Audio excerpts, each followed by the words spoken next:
Vol. 2, page 476 ISIS Unveiled. India Company, and which supports unsectarian education, gives them no countenance whatever. Protected from personal violence, they yelp and bark at natives and Europeans alike, after the fashion of ill-conditioned curs. Often recruited from the poorest specimens of theological fanaticism, they are regarded on all sides as mischievous. Their rabid, reckless, vulgar, and offensive propagandism caused the Great Mutiny of 1857. They are noisome humbugs. WMLD O'Grady. New York, June 12, 1877. The new creed therefore, with which we opened this chapter, coarse as it may sound, embodies the very essence of the belief of the Church as inculcated by her missionaries. It is regarded as less impious, less infidel, to doubt the personal existence of the Holy Ghost, or the equal Godhead of Jesus, than to question the personality of the devil. But a summary of Kahilith is well nigh forgotten. Whoever quotes the golden words of the prophet Micah, or seems to care for the exposition of the law, as given by Jesus himself, the bull's-eye in the target of modern Christianity is in the simple phrase to fear the devil. The Catholic clergy and some of the lay champions of the Roman Church fight still more for the existence of Satan and his imps. If de Musso maintains the objective reality of spiritual phenomena with such an unrelenting ardor, it is because, in his opinion, the latter are the most direct evidence of the devil at work. The Chevalier is more Catholic than the Pope, and his logic and deductions from never-to-be and non-established premises are unique, and prove once more that the creed offered by us is the one which expresses the Catholic belief most eloquently. If magic and spiritualism, he says, were both but chimeras, we would have to bid an eternal farewell to all the rebellious angels, now troubling the world, for thus, we would have no more demons down here. And if we lost our demons, we would lose our Savior likewise. For, from whom did that Savior come to save us? And then, there would be no more Redeemer, for from whom or what could that Redeemer redeem us? Hence, there would be no more Christianity. O holy Father of evil, sainted Satan, we pray thee do not abandon such pious Christians as the Chevalier de Musso and some Baptist clergymen. Footnote, S. Ecclesiastes 12:13, see Taylor Lewis's metrical translation. The great conclusion here, fear God and his commandments keep, for this is all of man. See Micah 6:6-8, Noise's translation. Matthew 17:37-40 Les Hauts Phénomènes de la Magie, p. 12, Preface. Volume 2, page 477. A personal devil involves polytheism. For our part, we would rather remember the wise words of J. C. Calhoun who says that those persons who, in modern times, adopt the doctrine of the devil in its strictly literal and personal application, do not appear to be aware that they are in reality polytheists, heathens, idolaters. Seeking supremacy in everything over the ancient creeds, the Christians claim the discovery of the devil officially recognized by the Church. Jesus was the first to use the word legion when speaking of them, and it is on this ground that M. de Musso thus defends his position in one of his demonological works. Later, he says, when the synagogue expired, depositing its inheritance in the hands of Christ, were born into the world and shown, the fathers of the Church, who have been accused by certain persons of a rare and precious ignorance, of having borrowed their ideas as to the spirits of darkness from the theurgists. 3 deliberate, palpable, and easily refuted errors, not to use a harsher word, occur in these few lines. In the first place, the synagogue, far from having expired, is flourishing at the present day in nearly every town of Europe, America, and Asia, and of all churches in Christian cities, it is the most firmly established, as well as the best behaved. Further, while no one will deny that many Christian fathers were born into the world, always, of course, excepting the 12 fictitious bishops of Rome, who were never born at all, every person who will take the trouble to read the works of the Platonists of the Old Academy, who were theurgists before Iamblichus, will recognize therein the origin of Christian demonology as well as the angelology, the allegorical meaning of which was completely distorted by the Fathers. Then it could hardly be admitted that the said Fathers ever shone, except, perhaps, in the refulgence of their extreme ignorance. The Reverend Dr. Shuckford, who passed the better part of his life trying to reconcile their contradictions and absurdities, was finally driven to abandon the whole thing in despair. The ignorance of the champions of Plato must indeed appear rare and precious by comparison with the fathomless profundity of Augustine, the giant of learning and erudition, who scouted the sphericity of the earth, for, if true, it would prevent the antipodes from seeing the Lord Christ when he descended from heaven at the second advent, or, of Lactantius, who rejects with pious horror Pliny's identical theory, on the remarkable ground that it would make the trees at the other side of the earth grow and the men walk with their heads downward, or, again, of Cosmas Indicopleustes, whose orthodox system of geography is embalmed in his Christian topography, or, finally, of footnote s. History of Magic, Witchcraft, and Animal Magnetism. Volume 2, page 478 ISIS Unveiled. Bede, who assured the world that the heaven is tempered with glacial waters, lest it should be set on fire *, a benign dispensation of Providence, most likely to prevent the radiance of their learning from setting the sky ablaze. Be this as it may, these resplendent fathers certainly did borrow their notions of the spirits of darkness from the Jewish Kabbalists and pagan theurgists, with the difference, however, that they disfigured and outdid in absurdity all that the wildest fancy of the Hindu, Greek, and Roman rabble had ever created. There is not a dev in the Persian pandemonium half so preposterous, as a conception, as de Musoa's incubus revamped from Augustine. Typhon, symbolized as an ass, appears a philosopher in comparison with the devil caught by the Normandy peasant in a keyhole, and it is certainly not Ahriman or the Hindu Vritra who would run away in rage and dismay, when addressed as Saint Satan, by a native Luther. The devil is the patron genius of theological Christianity. So holy and reverend is his name in modern conception, that it may not, except occasionally from the pulpit, be uttered in ears polite.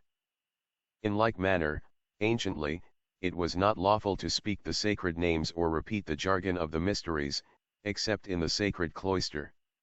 We hardly know the names of the Samothracian gods, but cannot tell precisely the number of the Kabari. The Egyptians considered it blasphemous to utter the title of the gods of their secret rites. Even now, the Brahmin only pronounces the syllable Om in silent thought, and the Rabbi, the ineffable name, Lh. Hence, we who exercise no such veneration, have been led into the blunders of miscalling the names of Osiris and Yahweh by the mispronunciations, Osiris and Jehovah. A similar glamour bids fair, it will be perceived, to gather round the designation of the dark personage of whom we are treating, and in the familiar handling, we shall be very likely to shock the peculiar sensibilities of many who will consider a free mentioning of the devil's names as blasphemy, the sin of sins, that hath never forgiveness. Several years ago an acquaintance of the author wrote a newspaper article to demonstrate that the Diabolos or Satan of the New Testament denoted the personification of an abstract idea, and not a personal being. He was answered by a clergyman, who concluded the reply with the deprecatory expression, "I fear that he has denied his Savior." In his rejoinder he pleaded, "Oh, no. We only denied the devil." But the footnote s. See Draper's conflict between religion and science. Gospel according to Mark 3:29, he that shall blaspheme against the Holy Ghost, hath never forgiveness, but is in danger of eternal damnation, amartematos, error. Volume 2, page 479. No devil, no Christ, clergyman failed to perceive the difference. In his conception of the matter, the denying of the personal objective existence of the devil was itself the sin against the Holy Ghost. This necessary evil, dignified by the epithet of father of lies, was, according to the clergy, the founder of all the world religions of ancient time, and of the heresies, or rather heterodoxies, of later periods, as well as the deus ex machina of modern spiritualism. In the exceptions which we take to this notion, we protest that we do not attack true religion or sincere piety. We are only carrying on a controversy with human dogmas. Perhaps in doing this we resemble Don Quixote, because these things are only windmills. Nevertheless, let it be remembered that they have been the occasion and pretext for the slaughtering of more than 50 millions of human beings since the words were proclaimed, "Love your enemies." It is a late day for us to expect the Christian clergy to undo and amend their work. They have too much at stake. If the Christian Church should abandon or even modify the dogma of an anthropomorphic devil, it would be like pulling the bottom card from under a castle of cards. The structure would fall. The clergymen to whom we have alluded perceived that upon the relinquishing of Satan as a personal devil, the dogma of Jesus Christ as the second deity in their Trinity must go over in the same catastrophe. Incredible, or even horrifying, as it may seem, the Roman Church bases its doctrine of the godhood of Christ entirely upon the Satanism of the fallen archangel. We have the testimony of Father Ventura, who proclaims the vital importance of this dogma to the Catholics.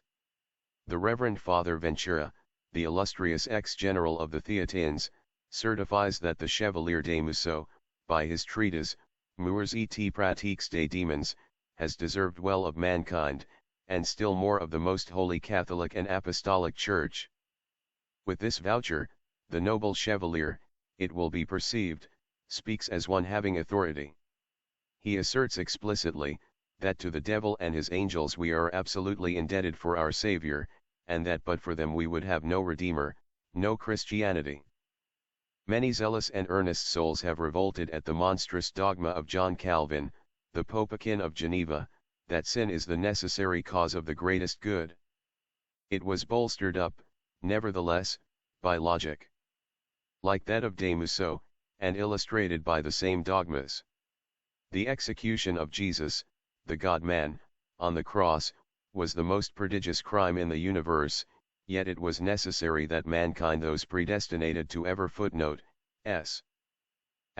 Gospel according to Matthew, v 44. Volume 2, page 480 ISIS Unveiled. Lasting life might be saved. D'Aubigny cites the quotation by Martin Luther from the canon, and makes him exclaim, in ecstatic rapture, O beata culpa, qui talem meruisti redemptorum. O blessed sin, which didst merit such a Redeemer. We now perceive that the dogma which had appeared so monstrous is, after all, the doctrine of Pope Calvin and Luther alike, that the three are one. Muhammad and his disciples, who held Jesus in great respect as a prophet, remarks Eliphas Levi, used to utter, when speaking of Christians, the following remarkable words: Jesus of Nazareth was verily a true prophet of Allah and a grand man, but lo! His disciples all went insane one day, and made a god of him. Max Muller kindly adds, it was a mistake of the early fathers to treat the heathen gods as demons or evil spirits, and we must take care not to commit the same error with regard to the Hindu gods. But we have Satan presented to us as the prop and mainstay of sacerdotism and Atlas, holding the Christian heaven and cosmos upon his shoulders. If he falls, then, in their conception, all is lost, and chaos must come again. This dogma of the devil and redemption seems to be based upon two passages in the New Testament.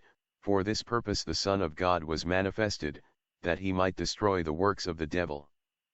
And there was war in heaven, Michael and his angels fought against the dragon, and the dragon fought, and his angels, and prevailed not, neither was their place found any more in heaven. And the great dragon was cast out, that old serpent, called the devil and Satan, which deceiveth the whole world. Let us, then, explore the ancient theogonies, in order to ascertain what was meant by these remarkable expressions. The first inquiry is whether the term devil, as here used, actually represents the malignant deity of the Christians, or an antagonistic, blind force, the dark side of nature. By the latter we are not to understand the manifestation of any evil principle that is malum in esse, but only the shadow of the fight, so to say. The theories of the Kabbalists treat of it as a force which is antagonistic, but at the same time essential to the vitality, evolving, and vigor of the good principle. Plants would perish in their first stage of existence, if they were kept exposed to a constant sunlight. The night alternating with the day is essential to their healthy growth and development. Goodness, likewise, would speedily cease to be such, were it not alternated by its opposite. In human nature, evil denotes the antagonism of matter to the spiritual, and each is accordingly purified thereby. In the cosmos, the equilibrium must be preserved. The footnote, S. Asterisk Comparative Mythology, April, 1856. First Epistle of John, 3. 8 Volume 2, page 481. The tempting serpent of Eden. Operation of the two contraries produce harmony, like the centripetal and centrifugal forces, and are necessary to each other. If one is arrested, the action of the other will immediately become destructive. This personification, denominated Satan, is to be contemplated from three different planes: the Old Testament, the Christian Fathers, and the ancient Gentile altitude. He is supposed to have been represented by the serpent in the Garden of Eden. Nevertheless, the epithet of Satan is nowhere in the Hebrew sacred writings applied to that or any other variety of Ophidian. The brazen serpent of Moses was worshipped by the Israelites as a god, being the symbol of Asclepius the Phoenician Iao. Indeed, the character of Satan himself is introduced in the first book of Chronicles in the act of instigating King David to number the Israelitish people, an act elsewhere declared specifically to have been moved by Jehovah himself. The inference is unavoidable that the two, Satan and Jehovah, were regarded as identical. Another mention of Satan is found in the prophecies of Zechariah. This book was written at a period subsequent to the Jewish colonization of Palestine, and hence, the Assyrians may fairly be supposed to have brought the personification thither from the east. It is well known that this body of sectaries were deeply imbued with the Mazdine notions, and that they represented Ahriman or Enramenyaz by the god names of Syria. Set or Saturn, the god of the Hittites and Hyksos, and Beelzebub the oracle god, afterward the Grecian Apollo. The prophet began his labors in Judea in the 2nd year of Darius Hystaspes, the restorer of the Mazdine worship. He thus describes the encounter with Satan: he showed me Joshua the high priest standing before the angel of the Lord, and Satan standing at his right hand to be his adversary. And the Lord said unto Satan, The Lord rebuke thee, O Satan, even the Lord that hath chosen Jerusalem rebuke thee. Is not this a brand plucked out of the fire? Footnote, S. Asterisk 2 Kings, 18. For it is probable that the fiery serpents or seraphim mentioned in the 21st chapter of the book of Numbers were the same as the Levites, or Ophite tribe. Compare Exodus XXXII. 26-29 with Numbers XXI. 5-9. The names Heva, I11, Hivi or Hivite, and Levi, all signify a serpent, and it is a curious fact that the Hivites, or serpent tribe of Palestine, like the Levites or Ophites of Israel, were ministers to the temples. The Gibeonites, whom Joshua assigned to the service of the sanctuary, were Hivites. 1 Chronicles, XXI. 1, and Satan stood up against Israel and moved David to number Israel. 2 Samuel, XXIV. 1, and again the anger of the Lord was kindled against Israel, and he moved David against them to say, Go, number Israel and Judah. Zechariah 3. 1, 2. A pun or play on words is noticeable. Adversary is associated with Satan, as pit. If from, to oppose. Volume 2, page 482 ISIS Unveiled. We apprehend that this passage which we have quoted is symbolical. There are two allusions in the New Testament that indicate that it was so regarded. The Catholic Epistle of Jude refers to it in this peculiar language, yet Michael the archangel, when contending with the devil, he disputed about the body of Moses, did not venture to utter to him a reviling judgment, Chrysinopinagian blasphemias, but said, "The Lord rebuke thee." The archangel Michael is thus mentioned as identical with the Lord, or angel of the Lord, of the preceding quotation, and thus is shown that the Hebrew Jehovah had a twofold character, the secret and that manifested as the angel of the Lord, or Michael the archangel. A comparison between these two passages renders it plain that the body of Moses over which they contended was Palestine, which as the land of the Hittites was the peculiar domain of Seth, their tutelar god Michael, as the champion of the Jehovah worship, contended with the devil or adversary, but left judgment to his superior. Belial is not entitled to the distinction of either god or devil. The term, Belial, is defined in the Hebrew lexicons to mean a destroying, waste, uselessness, or the phrase Isbelial or Belial man signifies a wasteful, useless man. If Belial must be personified to please our religious friends, we would be obliged to make him perfectly distinct from Satan, and to consider him as a sort of spiritual diakot. The demonographers, however, who enumerate 9 distinct orders of daimonia, make him chief of the third class, a set of hobgoblins, mischievous and good for nothing. Asmodeus is no Jewish spirit at all, his origin being purely Persian. Briel, the author of Hercule et Caucus, shows that he is the Parsi Eshemdev, or Ishmadev, the evil spirit of concupiscence, whom Max Muller tells us is mentioned several times in the Avesta as one of the devs, originally gods, who became evil spirits. Footnote, S. Jude 9. In the Assyrian tablets, Palestine is called the land of the Hittites, and the Egyptian papyri, declaring the same thing, also make Seth, the pillar god, their tutelar deity. Seth, Sute, or Saturn, was the god of the aboriginal nations of Syria. Plutarch makes him the same as Typhon. Hence he was god of Goshen and Palestine, the countries occupied by the Israelites. Yendidad, Fargard x. 23, I combat the Deva Eshma, the very evil. The Yachnas, x. 18, speaks likewise of Ishmadeva, or chasm. All other sciences depend upon Eshma, the cunning. Serve, Lvi. 12, to smite the wicked Oraman Yaz, Araman, the evil power, to smite Eshma with the terrible weapon, to smite the Mazanian Devas, to smite all Devas. In the same Fargard of the Yendidad the Brahman divinities are involved in the same denunciation. With Ishmadeva, I combat India, I combat Saru, ICOM. Footnote continued on next page, volume 2, page 483. Samael and Typhon are Satan. Samael is Satan, but Brian and a good many other authorities show it to be the name of the Simoun, the wind of the desert *, and the Simoun is called Adabolos or Diabolos.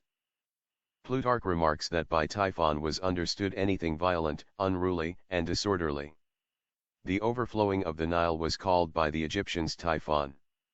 Lower Egypt is very flat, and any mounds built along the river to prevent the frequent inundations, were called Typhonian or Tapos, hence, the origin of Typhon.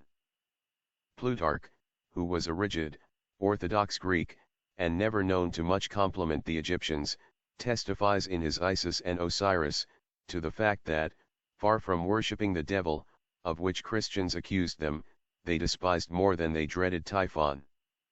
In his symbol of the opposing, obstinate power of nature, they believed him to be a poor, struggling, half-dead divinity. Thus, even at that remote age, we see the ancients already too enlightened to believe in a personal devil. As Typhon was represented in one of his symbols under the figure of an ass at the festival of the sun sacrifices, the Egyptian priests exhorted the faithful worshippers not to carry gold ornaments upon their bodies for fear of giving food to the ass. 3.5 centuries before Christ, Plato expressed his opinion of evil by saying that there is in matter a blind, refractory force, which resists the will of the great artificer. This blind force, under Christian influx, was made to see and become responsible. It was transformed into Satan. His identity with Typhon can scarcely be doubted upon reading the account in Job of his appearance with the sons of God, before the Lord. He accuses Job of a readiness to curse the Lord to his face upon sufficient provocation. So Typhon, in the Egyptian Book of the Dead, figures as the accuser. The resemblance extends even to the names, for one of Typhon's appellations was Seth, or Seph, as Satan, in Hebrew, means an adversary. In Arabic the word is shatana, to be adverse, to persecute, and Manetho says he had treacherously murdered Osiris and allied himself with the Shemites, the Israelites. This may possibly have originated the fable told by Plutarch, that, from the fight between Horns and Typhon, Typhon, overcome with fright at the misfootnote, s. Footnote continued from previous page bat the Divane on Haiti. The annotator explains them to be the Vedic gods, Indus, Gauriya, or Siva, and the two Aswins. There must be some mistake, however. For Siva, at the time the Vedas were completed, was an aboriginal or Ethiopian god, the Bala or Bel of Western Asia. He was not an Aryan or Vedic deity. Perhaps Surya was the divinity intended. * Jacob Bryant, Analysis of Ancient Mythology. Plutarch, De Iside, XXX, XXXI. Volume 2, page 484 ISIS Unveiled. Chief he had caused, fled 7 days on an ass, and escaping, begot the boys Ierosolymos and Iudeos, Jerusalem and Judea. Referring to an invocation of Typhon Seth, Professor Reuven says that the Egyptians worshipped Typhon under the form of an ass, and according to him Seth appears gradually among the Semites as the background of their religious consciousness. The name of the ass in Coptic, Ao, is a phonetic of Iao, and hence the animal became a pun symbol. Thus Satan is a later creation, sprung from the overheated fancy of the fathers of the Church. By some reverse of fortune, to which the gods are subjected in common with mortals, Typhon Seth tumbled down from the eminence of the deified son of Adam Cadmon, to the degrading position of a subaltern spirit, a mythical demon ass. Religious schisms are as little free from the frail pettiness and spiteful feelings of humanity as the partisan quarrels of laymen. We find a strong instance of the above in the case of the Zoroastrian reform, when Magianism separated from the old faith of the Brahmins. The bright devas of the Veda became, under the religious reform of Zoroaster, devas, or evil spirits, of the Avesta. Even Indra, the luminous god, was thrust far back into the dark shadow in order to show off, in a brighter light, Ahura Mazda, the wise and supreme deity. The strange veneration in which the Ophites held the serpent which represented Christos may become less perplexing if the students would but remember that at all ages the serpent was the symbol of divine wisdom, which kills in order to resurrect, destroys but to rebuild the better. Moses is made a descendant of Levi, a serpent tribe. Gautama Buddha is of a serpent lineage, through the Naga, serpent, race of kings who reigned in Magadha. Hermes, or the god Thoth, in his snake symbol is Tet, and, according to the Ophite legends, Jesus or Christos is born from a snake, divine wisdom, or Holy Ghost, i.e., he became a son of God through his initiation into the serpent science. Vishnu, identical with the Egyptian Neph, rests on the heavenly seven-headed serpent. The red or fiery dragon of the ancient time was the military ensign of the Assyrians. Cyrus adopted it from them when Persia became dominant.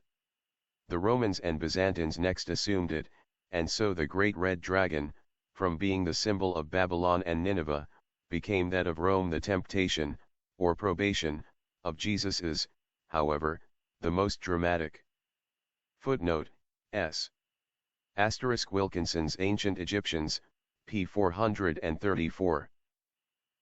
See Vendidad, Fargard x Salverd, Des Sciences Occultes, Appendix, Note APHE term Tirismos signifies a trial, or probation.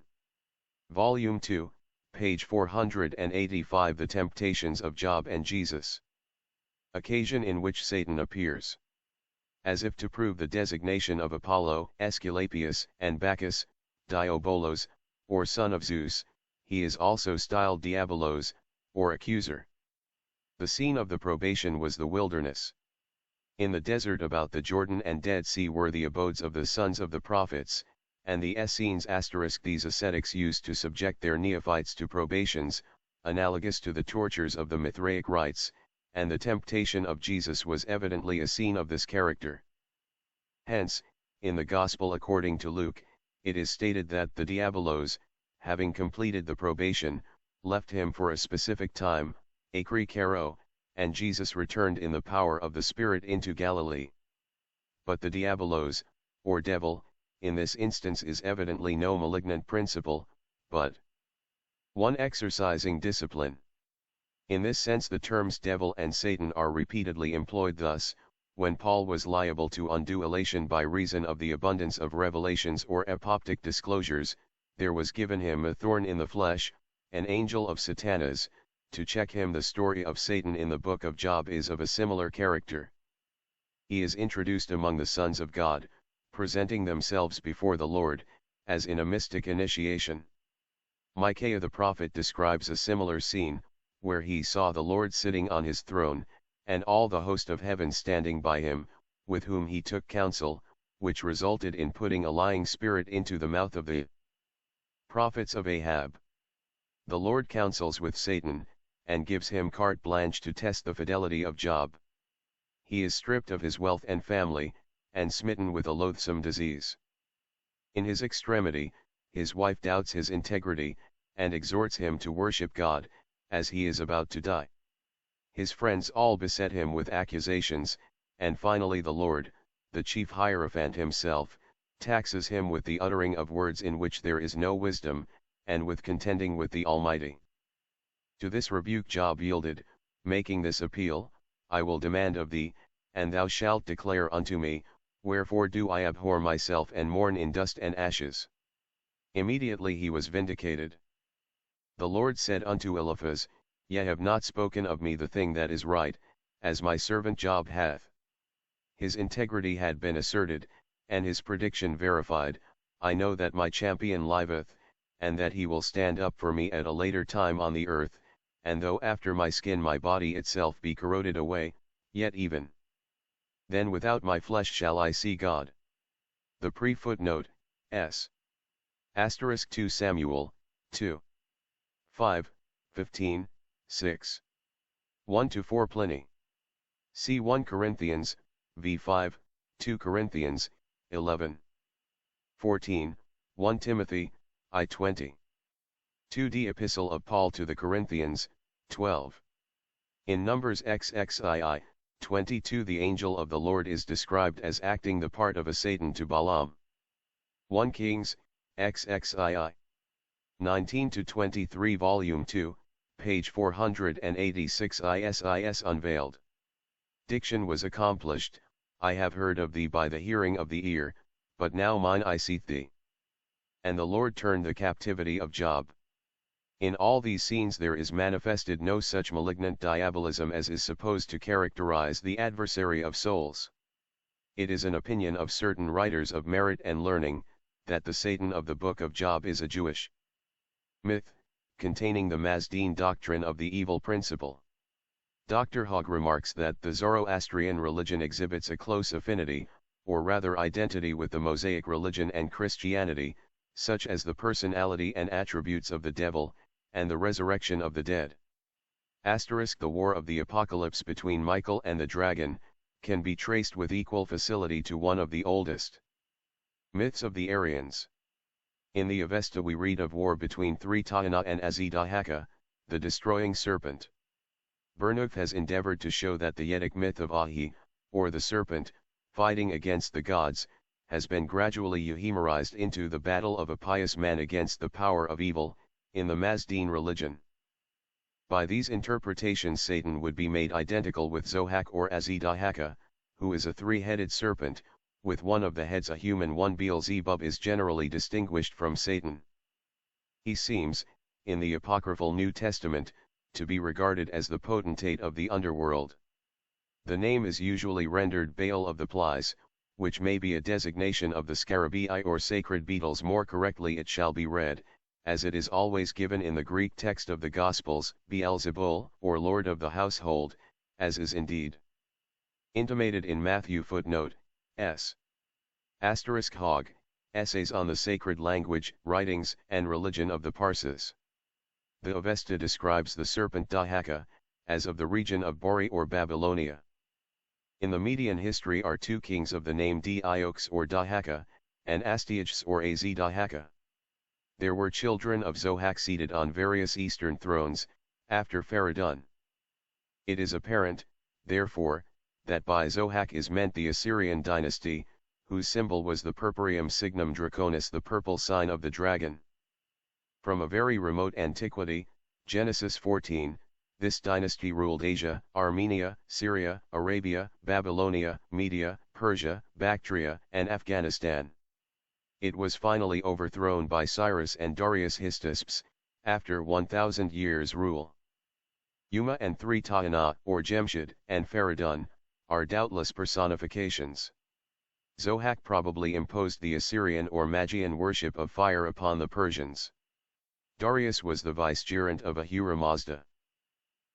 The name in the Gospels is Beelzebul, or Baal of the dwelling. It is pretty certain that Apollo, the Delphian god, was not Hellenian originally, but Phoenician. He was the Paean or physician, as well as the god of oracles. It is no great stretch of imagination to identify him with Baal-zebul, the god of Ekron, or Acheron, doubtless changed to Zebub, or flies, by the Jews in derision. Volume 2, page 487. The Great Red Dragon. X25, if they have called the master of the house Beelzebul, how much more shall they call them of his household? He was also styled the prince or archon of demons. Typhon figures in the Book of the Dead, as the accuser of souls when they appear for judgment, as Satan stood up to accuse Joshua, the high priest, before the angel, and as the devil came to Jesus to tempt or test him during his great fast in the wilderness. He was also the deity denominated Baal-Zephon, or god of the crypt, in the book of Exodus, and Seth, or the pillar. During this period, the ancient or archaic worship was more or less under the ban of the government. In figurative language, Osiris had been treacherously slain and cut in 14, twice 7, pieces, and coffined by his brother Typhon, and Isis had gone to Byblos in quest of his body. We must not forget in this relation that Saba or Sabazios, of Phrygia and Greece, was torn by the Titans into 7 pieces, and that he was, like Heptictus of the Chaldeans, the 7-rayed god. Siva, the Hindu, is represented crowned with 7 serpents, and he is the god of war and destruction. The Hebrew Jehovah the Sabaoth is also called the Lord of Hosts, Saba, or Saba, Bacchus or Dionysus Sabazios, so that all these may easily be proved identical. Finally, the princes of the older regime, the gods who had, on the assault of the giants, taken the forms of animals and hidden in Ethiopia, returned and expelled the shepherds. According to Josephus, the Hyksos were the ancestors of the Israelites. This is doubtless substantially true. The Hebrew scriptures, which tell a somewhat different story, were written at a later period, and underwent several revisions, before they were promulgated with any degree of publicity. Typhon became odious in Egypt, and shepherds an abomination. In the course of the 20th dynasty he was suddenly treated as an evil demon, insomuch that his effigies and name are obliterated on all the monuments and inscriptions that could be reached. In all ages the gods have been liable to be euhemerized into men. There are tombs of Zeus, Apollo, Hercules, and Bacchus, which are often mentioned to show that originally they were only mortals. Shem, Ham, and Japhet are traced in the divinities Shamus of Assyria, Cam of footnote, s. Asterisk against Apian, I-25. The Egyptians took many occasions to hate and envy us, in the first place because our ancestors, the Hyksos, or shepherds, had had the dominion over their country, and when they were delivered from them and gone to their own country, they lived there in prosperity. Bunsen. The name Seth with the syllable and from the Chaldean Anna or heaven, makes the term Satan. The punner seem now to have pounced upon it, as was their wont, and so made it Satan from the verb one sitten, to oppose. Volume 2, page 488 ISIS Unveiled. Egypt, and Iapetos the Titan. Seth was god of the Hyksos, Enoch, or Inashus, of the Argives, and Abraham, Isaac, and Judah have been compared with Brahma, Ikshwaka, and Yadu of the Hindu pantheon. Typhon tumbled down from godhead to devilship, both in his own character as brother of Osiris, and as the Seth, or Satan of Asia. Apollo, the god of day, became, in his older Phoenician garb, no more Baal-zebul, the oracle god, but prince of demons, and finally the lord of the underworld. The separation of Mazdanism from Vedism, transformed the devas or gods into evil potencies. Indra, also, in the Vendidad is set forth as the subaltern of Ahriman * created by him out of the materials of darkness, together with Siva, Surya, and the two Aswins. Even Jahi is the demon of lust, probably identical with Indra. The several tribes and nations had their tutelar gods, and vilified those of inimical peoples. The transformation of Typhon, Satan, and Beelzebub are of this character. Indeed, Tertullian speaks of Mithra, the god of the mysteries, as a devil. In the 12th chapter of the Apocalypse, Michael and his angels overcame the dragon and his angels, and the great dragon was cast out, that archaic office, called Diabolos, and Satan, that deceiveth the whole world. It is added, they overcame him by the blood of the Lamb. The Lamb, or Christ, had to descend himself to hell, the world of the dead, and remain there 3 days before he subjugated the enemy, according to the myth. Michael was denominated by the Kabbalists and the Gnostics, the Savior, the Angel of the Sun, and Angel of Light. Probably, from to manifest and God. He was the first of the eons, and was well known to antiquarians as the unknown angel represented on the Gnostic amulets. The writer of the Apocalypse, if not a Kabbalist, must have been a Gnostic. Michael was not a personage originally exhibited to him in his vision, Epopteia, but the savior and dragon slayer. Archaeological explorations have indicated him as identical with Anubis, whose effigy was lately discovered upon an Egyptian monument, with a cuirass and holding a spear, like St. Michael and St. George. He is also represented as slaying a dragon, that has the head and tail of a serpent. The student of Lepsius, Champollion, and other Egyptologists will footnote, s. Vendidad, Fargard X. The name Vendidad is a contraction of Vidavadata, ordinances against the Devas. Bundahaist, Ahriman created out of the materials of darkness Akuman and Ander, then Saru and Nikit.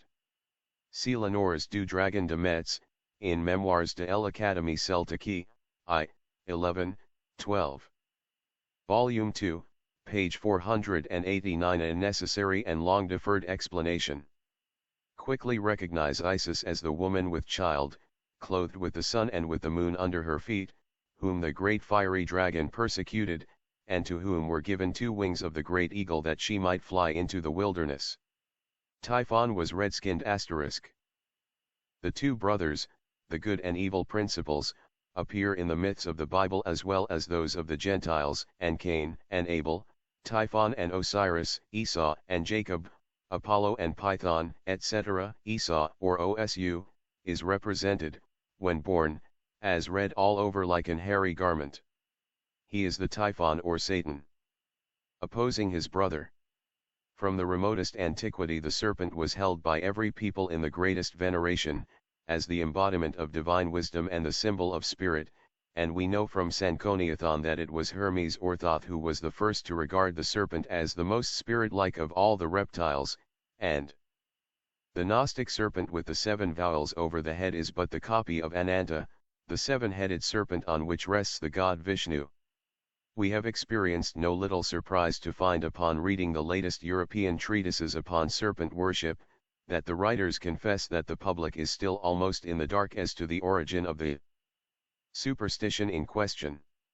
Mr. C. Stan Island Wake, MAI, from whom we now quote, says, "The student of mythology knows that certain ideas were associated by the peoples of antiquity with the serpent, and that it was the favorite symbol of particular deities, but why that animal rather than any other was chosen for the purpose is yet uncertain." Mr. James Ferguson, FRS, who has gathered together such an abundance of material upon this ancient cult, seems to have no more suspicion of the truth than the rest. Our explanation of the myth may be of little value to students of symbology, and yet we believe that the interpretation of the primitive serpent worship as given by the initiates is the correct one.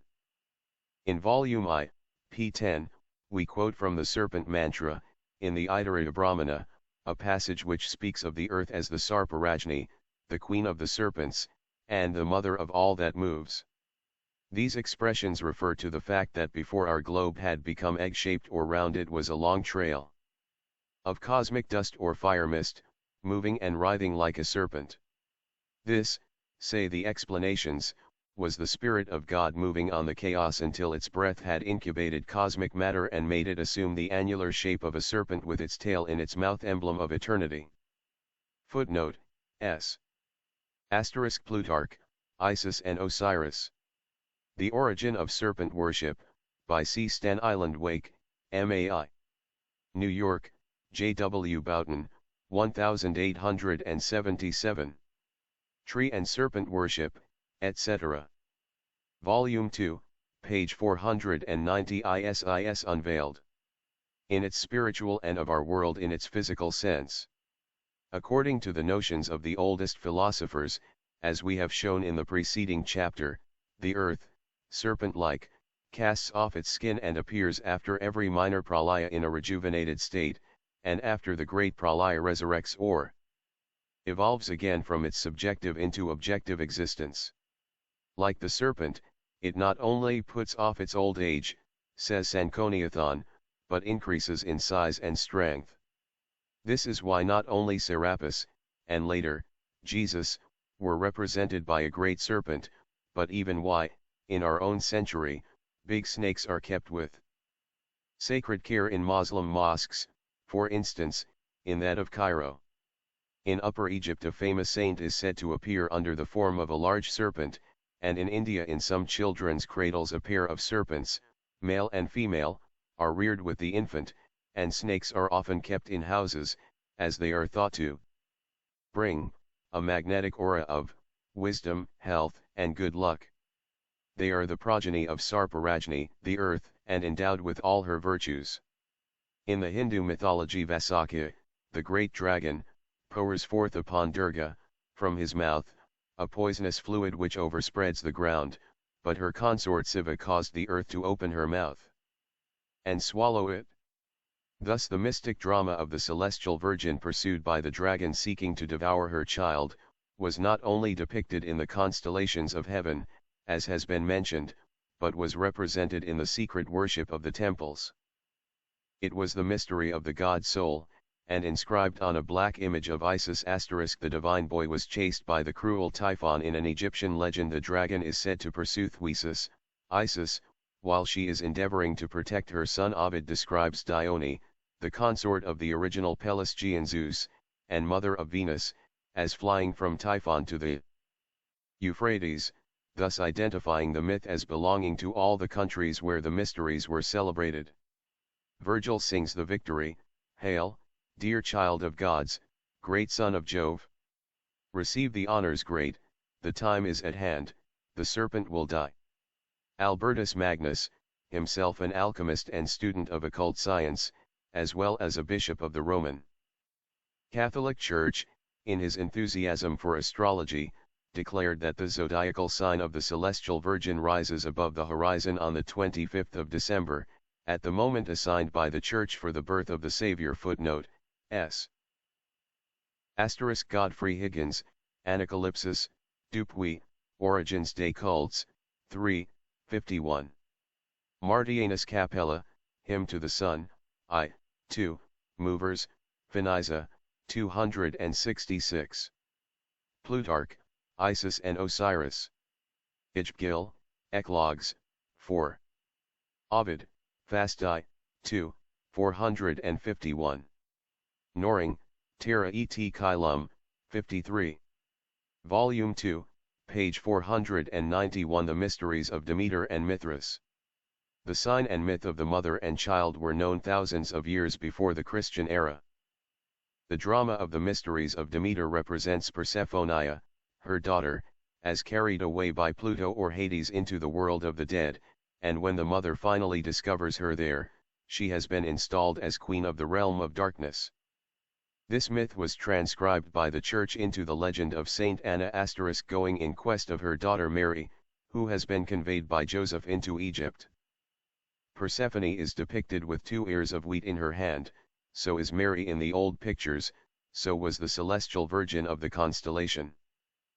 Albumazar the Arabian indicates the identity of the several myths as follows: in the first decan of the Virgin rises a maid, called in Arabic Adarenisa ad Hanari, that is, pure immaculate virgin, graceful in person, charming in countenance, modest in habit, with loosened hair, holding in her hands 2 ears of wheat, sitting upon an embroidered throne, nursing a boy, and rightly feeding him in the place called Hebrea, a boy, I say, named Isis by certain nations, which signifies Issa, whom they also call Christ in Greek. At this time Grecian, Asiatic, and Egyptian ideas had undergone a remarkable transformation. The mysteries of Dionysus Sabazius had been replaced by the rites of Mithras, whose caves superseded the crypts of the former god, from Babylon to Britain. Serapis, or Sriapia, from Pontus, had usurped the place of Osiris. The king of eastern Hindustan, Asoka, had embraced the religion of Siddhartha, and sent missionaries clear to Greece, Asia, Syria, and Egypt, to promulgate the Evangel of Wisdom. The Essenes of Judea and Arabia, the Therapeutists of Egypt, and the Pythagorists of Greece and Magna Graecia, were evidently religionists of the new faith. The legends of Gautama superseded the myths of Horns, Anubis, Adonis, Ates, and Bacchus. These were wrought anew into the mysteries and gospels, and to them we owe the footnote, s. Anna is an oriental designation from the Chaldean Anna, or heaven, whence Anaitis and Anaitters. Durga, the consort of Siva, is also named Annapurna, and was doubtless the original Saint Anna. The mother of the prophet Samuel was named Anna, the father of his counterpart, Samson, was Manu. The virgins of ancient time, as will be seen, were not maids, but simply almas, or nubile women. Kircher, Oedipus Aegyptiacus, 3, 5 from therapeuo, to serve, to worship, to heal. Epocock derives the name Pythagoras from Buddha, and Guru, a spiritual teacher. Higgins makes it Celtic, and says that it means an observer of the stars. See Celtic Druids. If, however, we derive the word Pytho from Peta, the name would signify an expounder of oracles, and Buddha Guru a teacher of the doctrines of Buddha. Volume 2, page 492 ISIS Unveiled. Literature known as the Evangelists and the Apocryphal New Testament. They were kept by the Ebionites, Nazarenes, and other sects as sacred books, which they might show only to the wise, and were so preserved till the overshadowing influence of the Roman ecclesiastical polity was able to wrest them from those who kept them. At the time that the high priest Hilkiah is said to have found the Book of the Law, the Hindu Puranas, scriptures, were known to the Assyrians.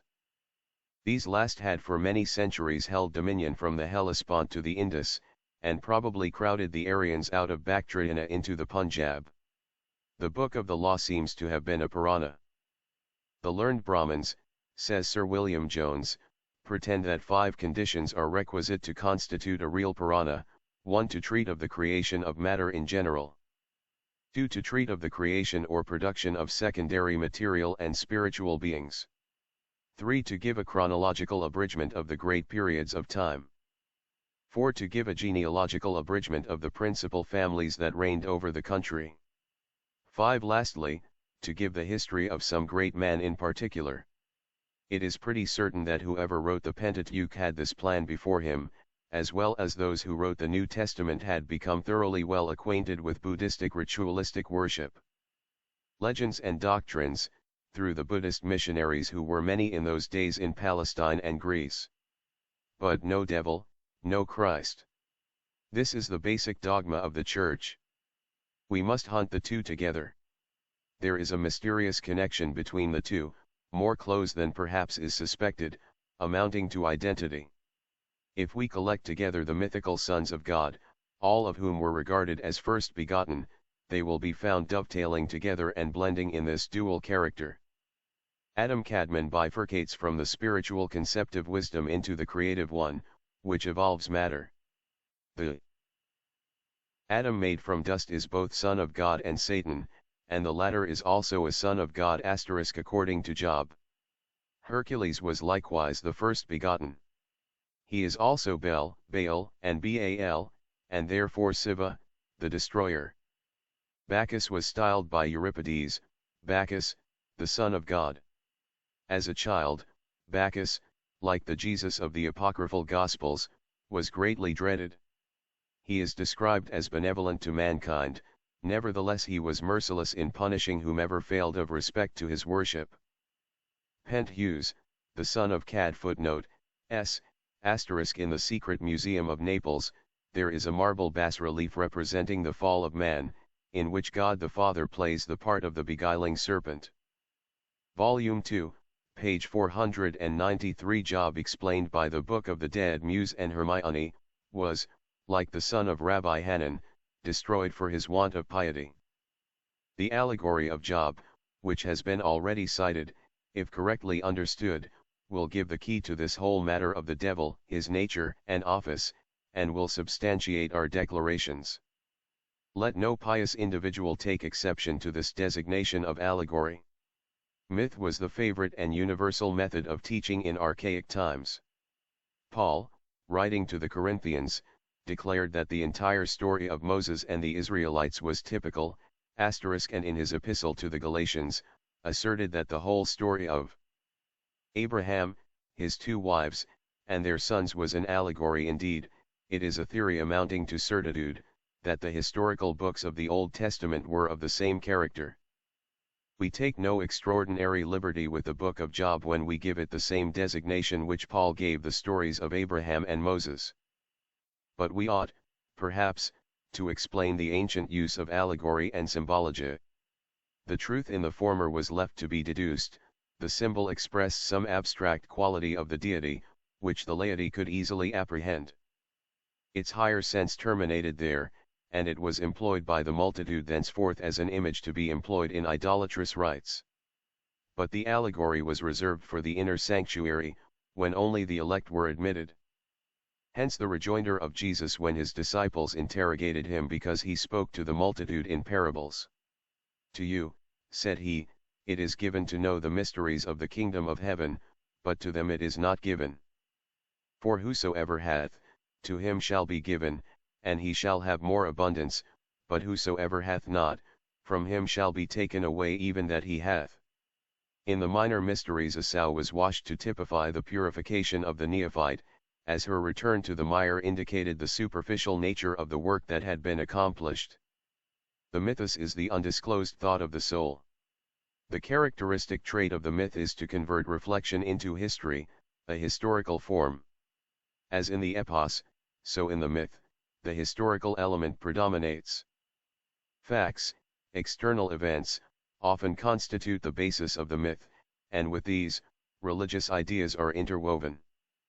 The whole allegory of Job is an open book to him who understands the picture language of Egypt as it is recorded in the Book of the Dead. In the scene of judgment, Osiris is represented sitting on his throne, footnote, s. First Epistle to the Corinthians, x 11, all these things happened unto them for types. Epistle to the Galatians, 4. 24, it is written that Abraham had 2 sons, the one by a bondmaid, the other by a free woman, which things are an allegory. Vol. 2, page 494 ISIS Unveiled. Holding in one hand the symbol of life, the hook of attraction, and in the other the mystic Bacchic fan. Before him are the sons of God, the 42 assessors of the dead. An altar is immediately before the throne, covered with gifts and surmounted with the sacred lotus flower, upon which stand 4 spirits. By the entrance stands the soul about to be judged, whom Thme, the genius of truth, is welcoming to this conclusion of the probation. Thoth, holding a reed, makes a record of the proceedings in the book of life. Horns and Anubis, standing by the scales, inspect the weight which determines whether the heart of the deceased balances the symbol of truth, or the latter preponderates. On pedestal sits a bitch, the symbol of the accuser. Initiation into the mysteries, as every intelligent person knows, was dramatic representation of scenes in the underworld. Such was the allegory of Job. Several critics have attributed the authorship of this book to Moses. But it is older than the Pentateuch. Jehovah is not mentioned in the poem itself, and if the name occurs in the prologue, the fact must be attributed to either an error of the translators, or the premeditation exacted by the later necessity to transform polytheism into a monotheistic religion. The plan adopted was the very simple one of attributing the many names of the Elohim, gods, to a single God. So in one of the oldest Hebrew texts of Job, in chapter 12:9, there stands the name of Jehovah, whereas all other manuscripts have Adonai. But in the original poem Jehovah is absent. In place of this name we find Al, Elim, El, Shaddai, Adonai, etc. Therefore, we must conclude that either the prologue and epilogue were added at a later period, which is inadmissible for many reasons, or that it has been tampered with like the rest of the manuscripts. Then, we find in this archaic poem no mention whatever of the sabbatical institution, but a great many references to the sacred number 7, of which we will speak further, and a direct discussion upon Sabaeanism, the worship of the heavenly bodies prevailing in those days in Arabia. Satan is called in it a son of God, one of the council which presents itself before God, and he leads him into tempting Job's fidelity. In this poem, clearer and plainer than anywhere else, do we find the meaning of the appellation, Satan. It is a term for the office or character of public accuser.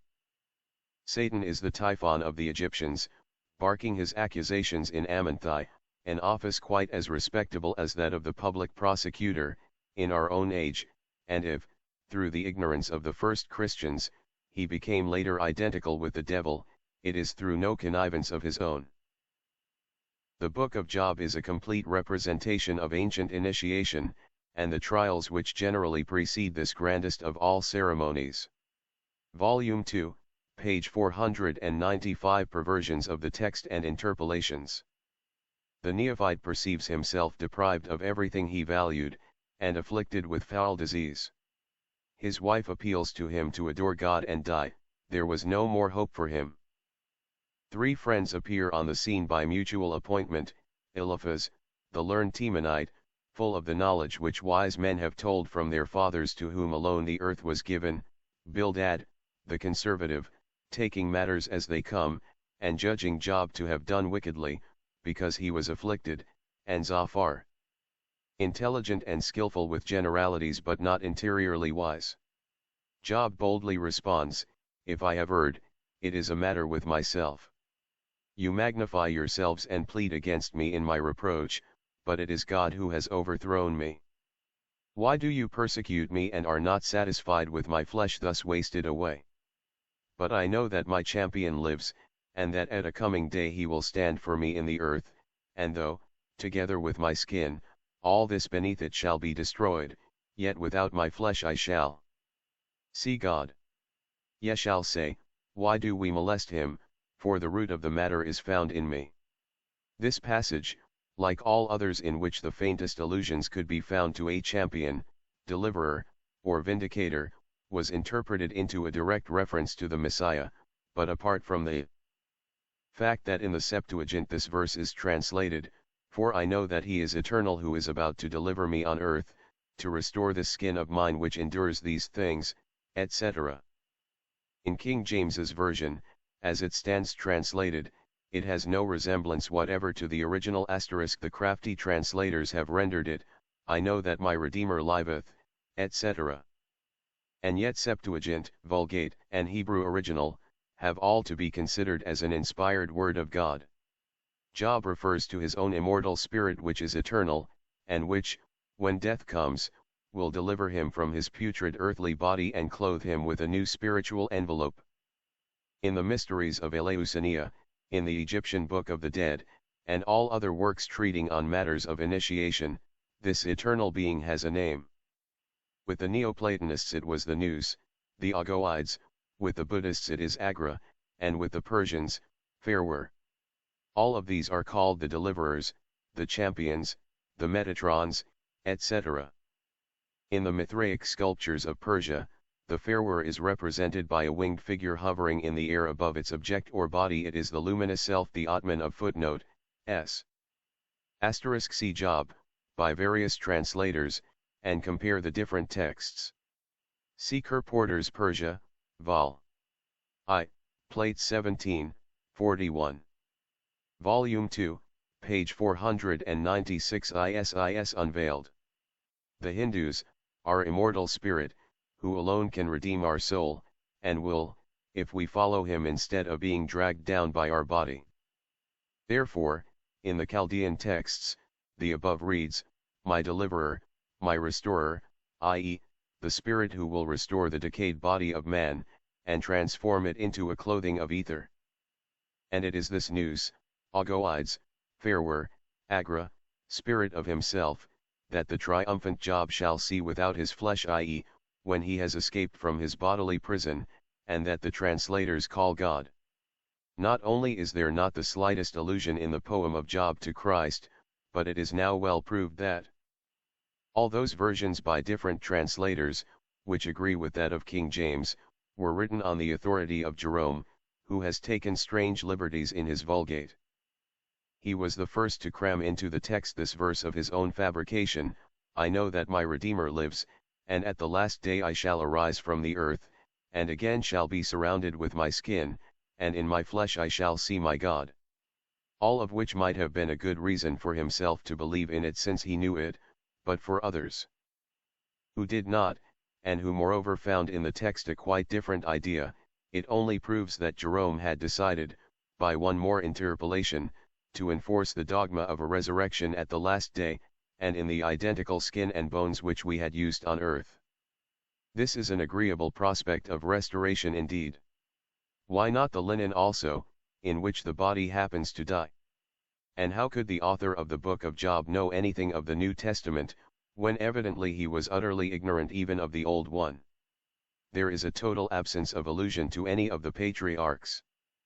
And so evidently is it the work of an initiate, that one of the three daughters of Job is even called by a decidedly pagan mythological name. The name of Kirenyapuch is rendered in various ways by the many translators. The Vulgate has horn of antimony, and the LXX has the horn of Amalthea, the nurse of Jupiter, and one of the constellations, emblem of the horn of plenty. The presence in the Septuagint of this heroine of pagan fable, shows the ignorance of the transcribers of its meaning as well as the esoteric origin of the book of Job. Instead of offering consolations, the three friends of the suffering Job seek to make him believe that his misfortune must have come in punishment of some extraordinary transgressions on his part. Hurling back upon them all their imputations, Job swears that while his breath is in him he will maintain his cause. He takes in view the period of his prosperity when the secret of God was upon his tabernacles, and he was a judge. Vol.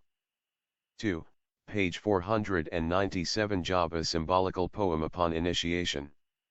Who sat chief, and dwelt as a king in the army, or one that comforteth the mourners, and compares with it the present time when vagrant Bedouins held him in derision, men viler than the earth. When he was prostrated by misfortune and foul disease. Then he asserts his sympathy for the unfortunate, his chastity, his integrity, his probity, his strict justice, his charities, his moderation, his freedom from the prevalent sun worship, his tenderness to enemies, his hospitality to strangers, his openness of heart, his boldness for the right, though he encountered the multitude and the contempt of families, and invokes the Almighty to answer him, and his adversary to write down of what he had been guilty. To this there was not, and could not be, any answer. The three had sought to crush Job by pleadings and general arguments, and he had demanded consideration for his specific acts. Then appeared the fourth, Elihu, the son of Barachel the Buzite, of the kindred of Ram. Elihu is the Hierophant. He begins with a rebuke, and the sophisms of Job's false friends are swept away like the loose sand before the west wind. And Elihu, the son of Barachel, spoke and said, Great men are not always wise. There is a spirit in man, the spirit within me constraineth me. God speaketh once, yet twice, yet man perceiveth it not. In a dream, in a vision of the night, when deep sleep falleth upon man, in slumberings upon the bed, then he openeth the ears of men, and sealeth their instruction. O Job, hearken unto me, hold thy peace, and I shall teach thee wisdom. And Job, who to the dogmatic fallacies of his three friends in the bitterness of his heart had exclaimed, No doubt but ye are the people, and wisdom shall die with you. Miserable comforters are ye all. Surely I would speak to the Almighty, and I desire to reason with God. But ye are forgers of lies, ye are physicians of no value. The sore-eaten, visited Job, who in the face of the official clergy offering for all hope the necessarian of damnation, had in his despair nearly wavered in his patient faith, answered, What ye know, the same do I know also, I am not inferior unto you. Man cometh forth like a flower, and is cut down, he fleet also as a shadow, and continueth not. Man dieth, and wasteth away, yea, man giveth up the ghost, and where is he? If a man die shall he live again? When a few years are come then I shall go the way whence I shall not return. Oh that one might plead for a man with God, as a man pleadeth for his neighbor. Footnote, S. The expression of the kindred of Ram denotes that he was an Aramean or Syrian from Mesopotamia. Buz was a son of Nahor. Elihu son of Barachel is susceptible of two translations. Elihu God is, or Hoa is God, and Barachal the worshipper of God, or Bar Rachel, the son of Rachel, or son of the U. Chapter 10, Part 2 Homepage. Isis Unveiled by H. P. Blavatsky Vol. 2 Theosophical University Press Online Edition Volume 2, page 529 Chapter 11. Not to commit any sin, to do good, and to purify one's mind, that is the teaching of the awakened. Better than sovereignty over the earth, better than going to heaven, better than lordship over all the worlds is the reward of the first step in holiness. Dhammapada, verses 178 to 183. Creator, where are these tribunals, where do these courts proceed, where do these courts assemble, where do the tribunals meet to which the man of the embodied world gives an account for his soul? Persian Vendidad, 19. 89 Hail to thee O man, who art come from the transitory place to the imperishable. Vendidad, Farg. 7, 136. To the true believer, truth, wherever it appears, is welcome, nor will any doctrine seem the less true or the less precious, because it was seen not only by Moses or Christ, but likewise by Buddha or Lao Tse. Max Muller. Unluckily for those who would have been glad to render justice to the ancient and modern religious philosophies of the Orient, a fair opportunity has hardly ever been given to them. Of late there has been a touching accord between philologists holding high official positions, and missionaries from heathen lands. Prudence before truth when the latter endangers our sinecures. Besides, how easy to compromise with conscience. A state religion is a prop of government, all state religions are exploded humbugs, therefore, since one is as good, or rather as bad, as another, the state religion may as well be supported. Such is the diplomacy of official science. Grote in his History of Greece, assimilates the Pythagoreans to the Jesuits, and sees in their brotherhood but an ably disguised object to acquire political ascendancy. On the loose testimony of Heraclitus and some other writers, who accused Pythagoras of craft, and described him as a man of extensive research. But artful for mischief and destitute of sound judgment, some historical biographers hasten to present him to posterity in such a character. How then if they must accept the Pythagoras painted by the satirical Timon, a juggler of solemn speech engaged in fishing for men, can they avoid judging of Jesus from the sketch that Celsus has embalmed in his satire? Historical impartiality has not to do with creeds and personal beliefs, and exacts as much of posterity for one as for the other. The life and doings of Jesus are far less attested than Volume 2, page 530 ISIS Unveiled. Those of Pythagoras, if, indeed, we can say that they are attested at all by any historical proof. For assuredly no one will gainsay that as a real personage Celsus has the advantage as regards the credibility of his testimony over Matthew, or Mark, or Luke, or John, who never wrote a line of the Gospels attributed to them respectively. Withal Celsus is at least as good a witness as Heraclitus. He was known as a scholar and a Neoplatonist to some of the fathers, whereas the very existence of the four apostles must be taken on blind faith. If Timon regarded the sublime Samian as a juggler, so did Celsus hold Jesus, or rather those who made all the pretenses for him. In his famous work, addressing the Nazarene, he says, "Let us grant that the wonders were performed by you. But are they not common with those who have been taught by the Egyptians to perform in the middle of the forum for a few oboli? And we know, on the authority of the Gospel according to Matthew, that the Galilean prophet was also a man of solemn speech, and that he called himself and offered to make his disciples fishers of men. Let it not be imagined that we bring this reproach to any who revere Jesus as God. Whatever the faith, if the worshipper be but sincere, it should be respected in his presence. If we do not accept Jesus as God, we revere him as a man. Such a feeling honors him more than if we were to attribute to him the powers and personality of the Supreme, and credit him at the same time with having played a useless comedy with mankind, as, after all, his mission proves scarcely less than a complete failure. 2000 years have passed, and Christians do not reckon 1/5 part of the population of the globe, nor is Christianity likely to progress any better in the future. No, we aim but at strict justice, leaving all personality aside. We question those who, adoring neither Jesus, Pythagoras, nor Apollonius, yet recite the idle gossip of their contemporaries, those who in their books either maintain a prudent silence, or speak of our Savior and our Lord, as though they believed any more in the made-up theological Christ, than in the fabulous Fo of China. There were no atheists in those days of old, no disbelievers or materialists, in the modern sense of the word, as there were no bigoted detractors. He who judges the ancient philosophies by their external phraseology, and quotes from ancient writings sentences seemingly atheistical, is unfit to be trusted as a critic, for he is unable to penetrate into the inner sense of their metaphysics. The views of Pyrrho, whose rationalism has become proverbial, can be interpreted only by the light of the oldest Hindu philosophy.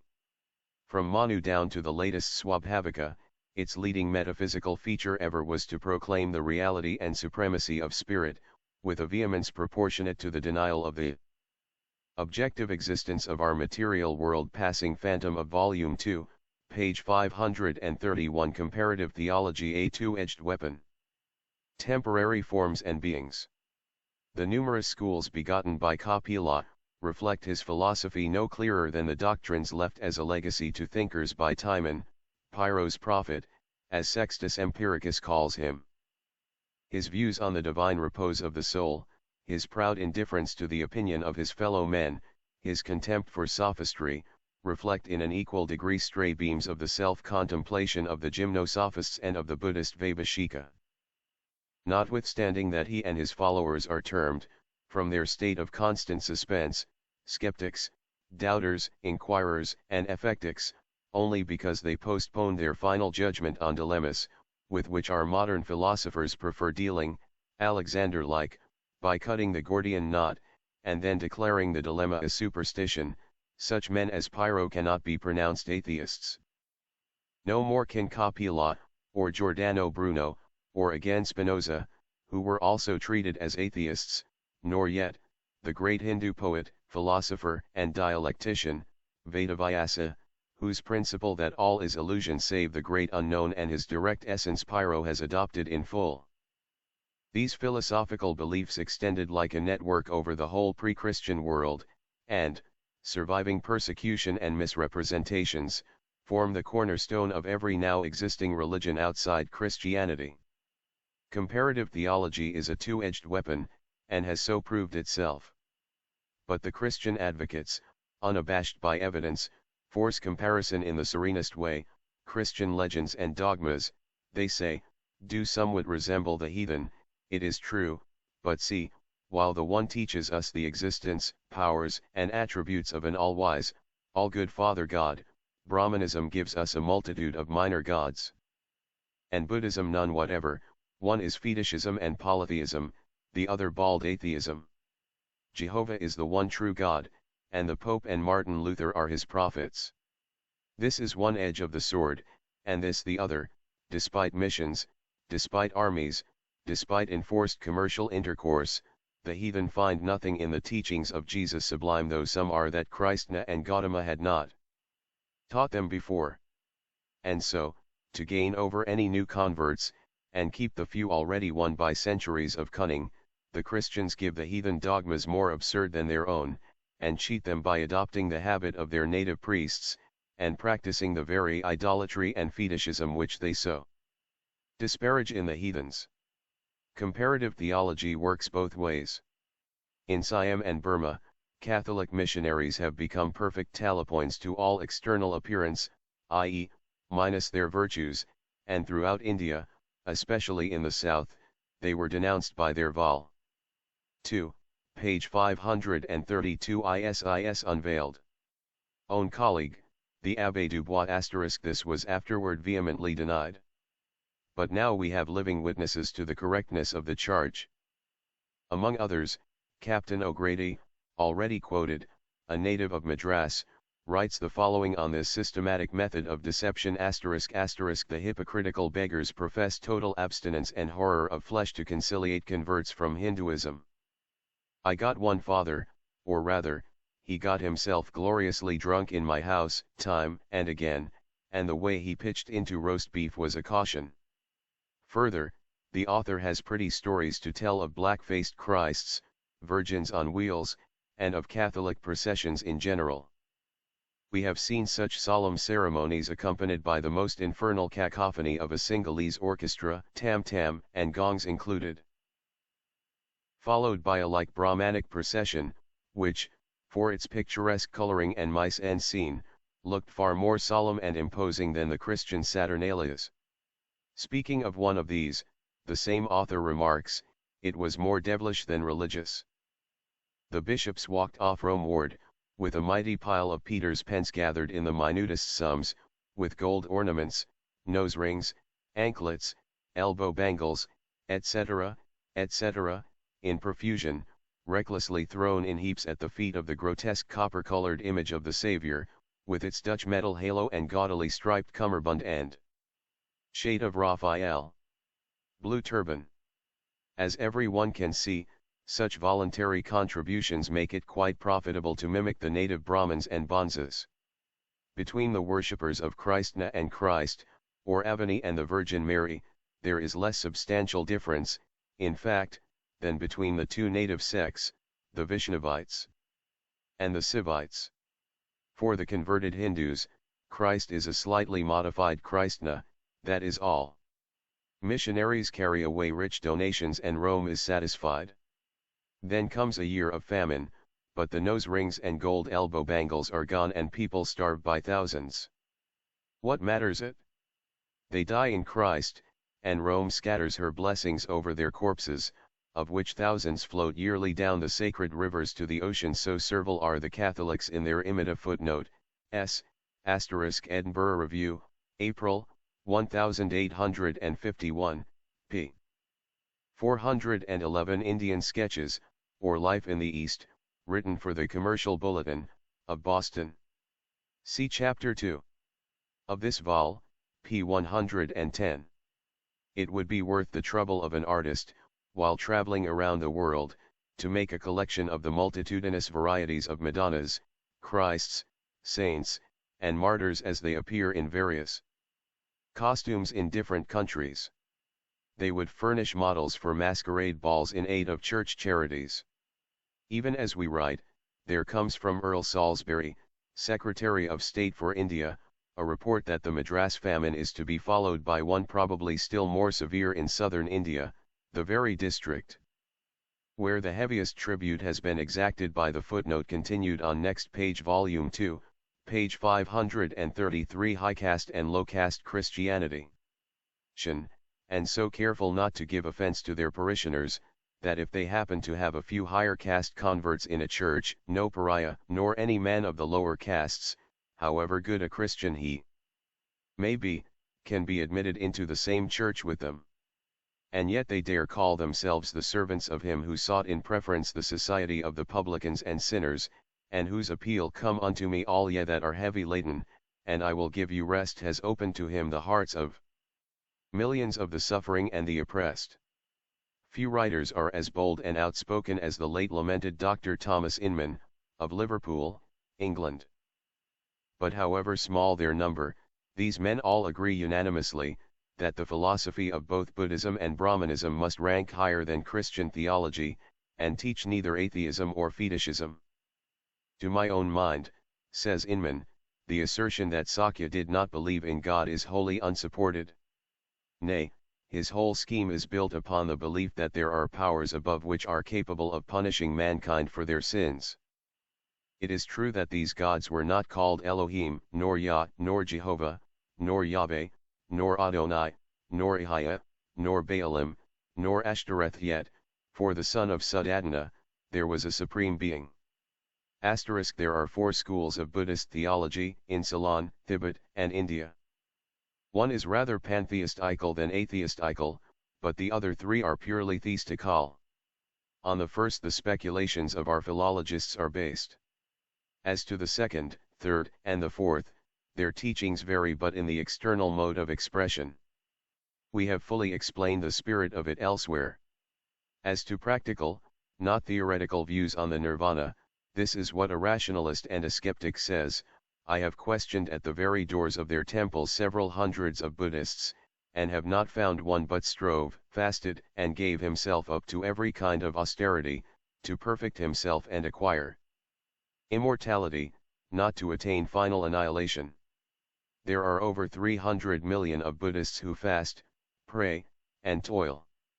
Why make of these 300 million of men idiots and fools, macerating their bodies and imposing upon themselves most fearful privations of every nature, in order to reach a fatal annihilation which must overtake them anyhow? As well as this author we have questioned Buddhists and Brahmanists and studied their philosophy. Apavarg has wholly a different meaning. Footnote continued from previous page. Catholic missionaries for the expenses of the Church of Rome. The latter, unable to retaliate otherwise, despoils British subjects, and when famine comes as a consequence, makes the heretical British government pay for it. Ancient Faiths and Modern, p. 24. Fetishism, Polytheisme, Monotheisme.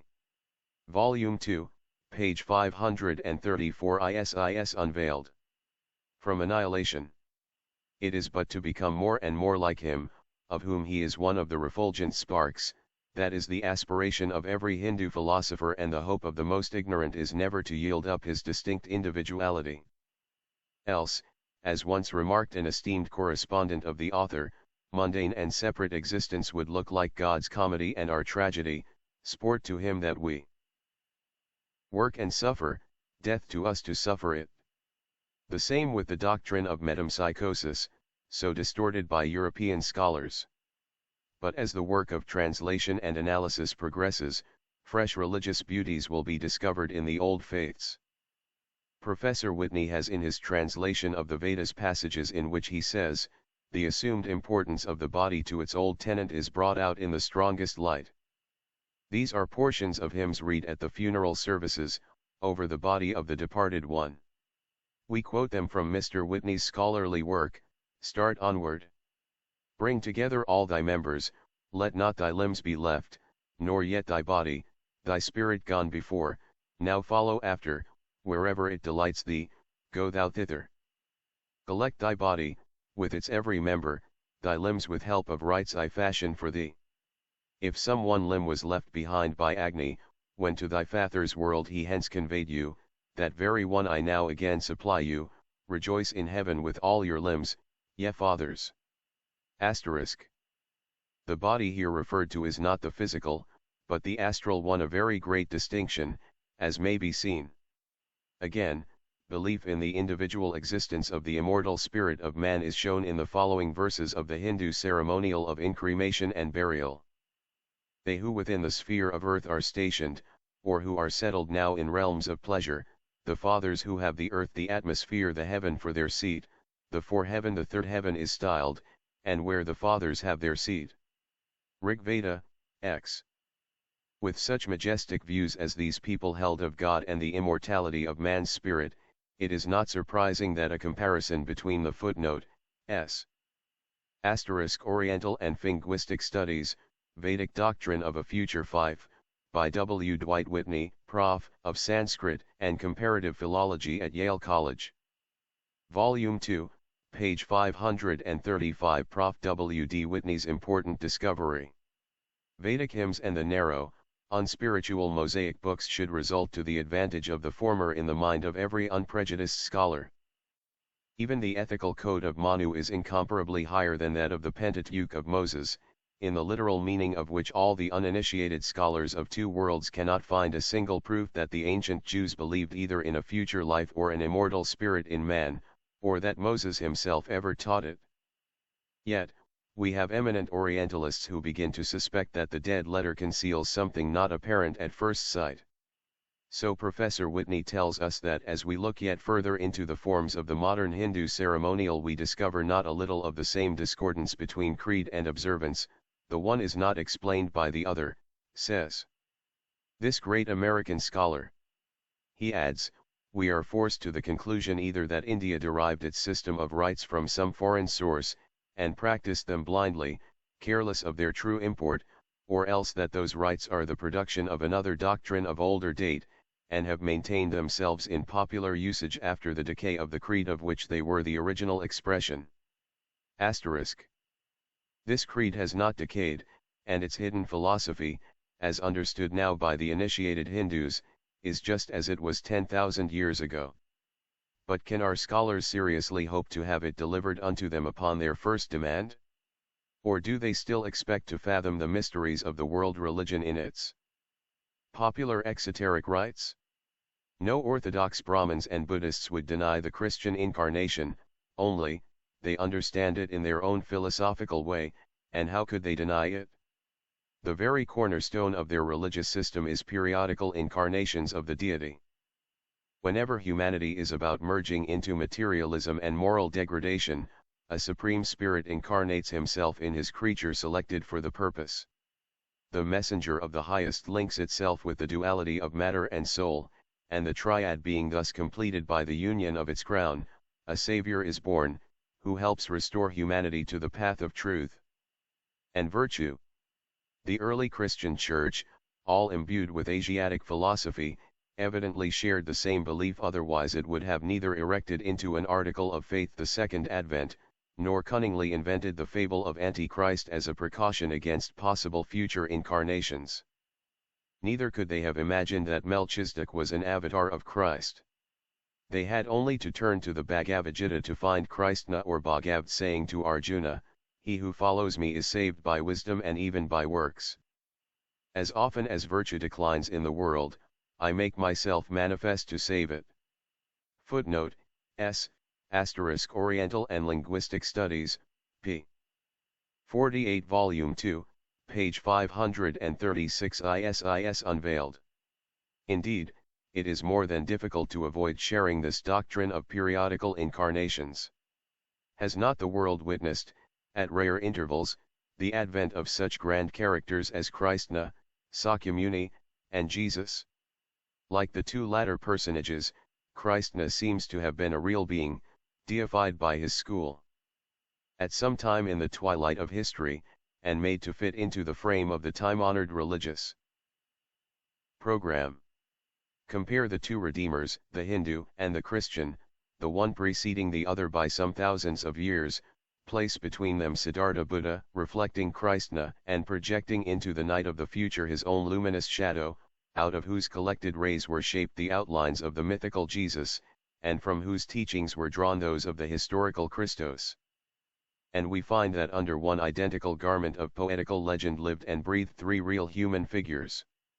The individual merit of each of them is rather brought out in stronger relief than otherwise by this same mythical coloring, for no unworthy character could have been selected for deification by the popular instinct, so unerring and just when left untrammeled. Vox populi, vox dei was once true, however erroneous when applied to the present priest-ridden mob.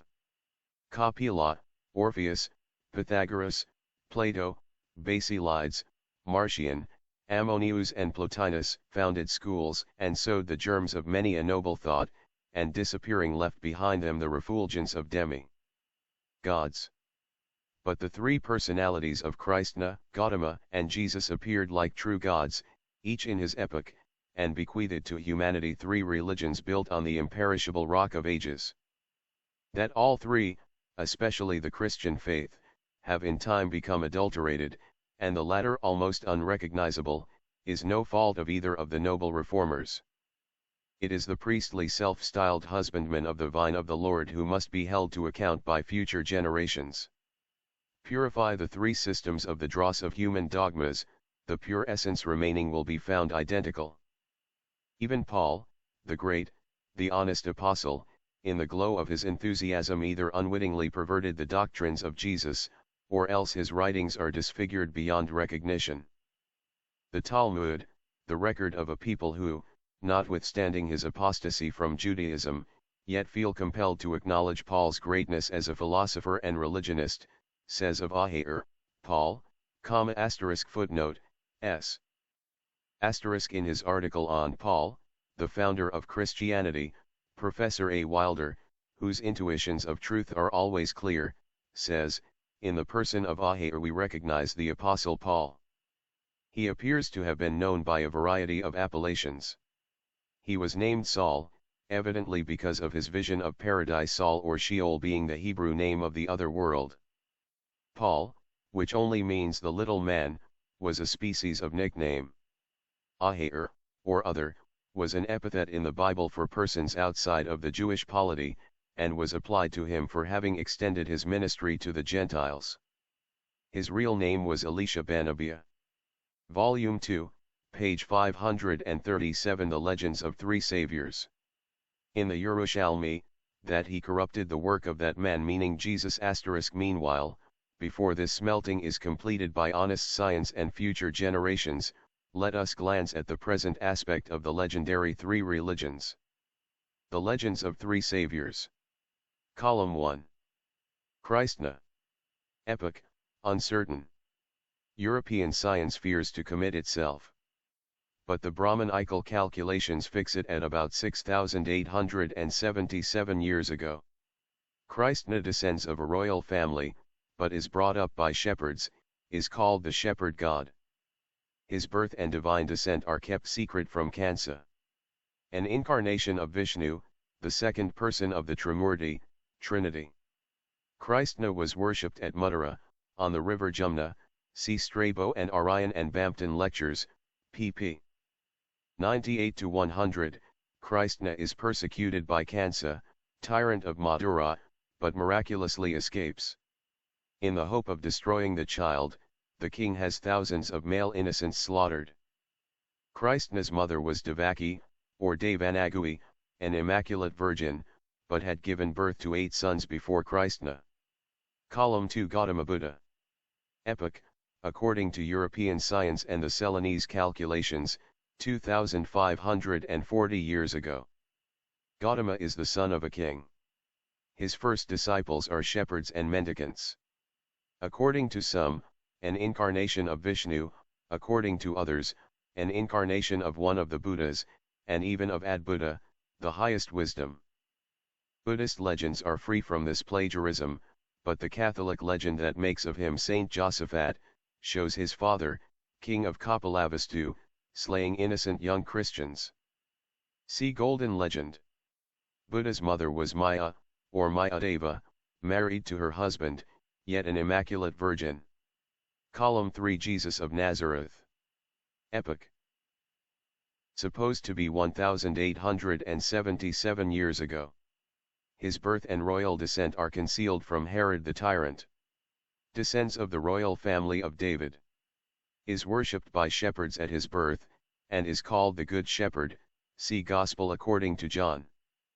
An incarnation of the Holy Ghost, then the second person of the Trinity, now the third. But the Trinity was not invented until 325 years after his birth. Went to Mutara or Materia, Egypt, and produced his first miracles there, see Gospel of Infancy. Jesus is persecuted by Herod, king of Judea, but escapes into Egypt under conduct of an angel. To assure his slaughter, Herod orders a massacre of innocents, and 40,000 were slain. Jesus' mother was Miriam, or Miriam, married to her husband, yet an immaculate virgin, but had several children besides Jesus. See Matthew 13:55, 56. Footnote, S. Asterisk in the Talmud Jesus is called Autuhas, 11ji1n, that man. A. Wilder. Volume 2, page 538 ISIS Unveiled. Column 1 Krishna.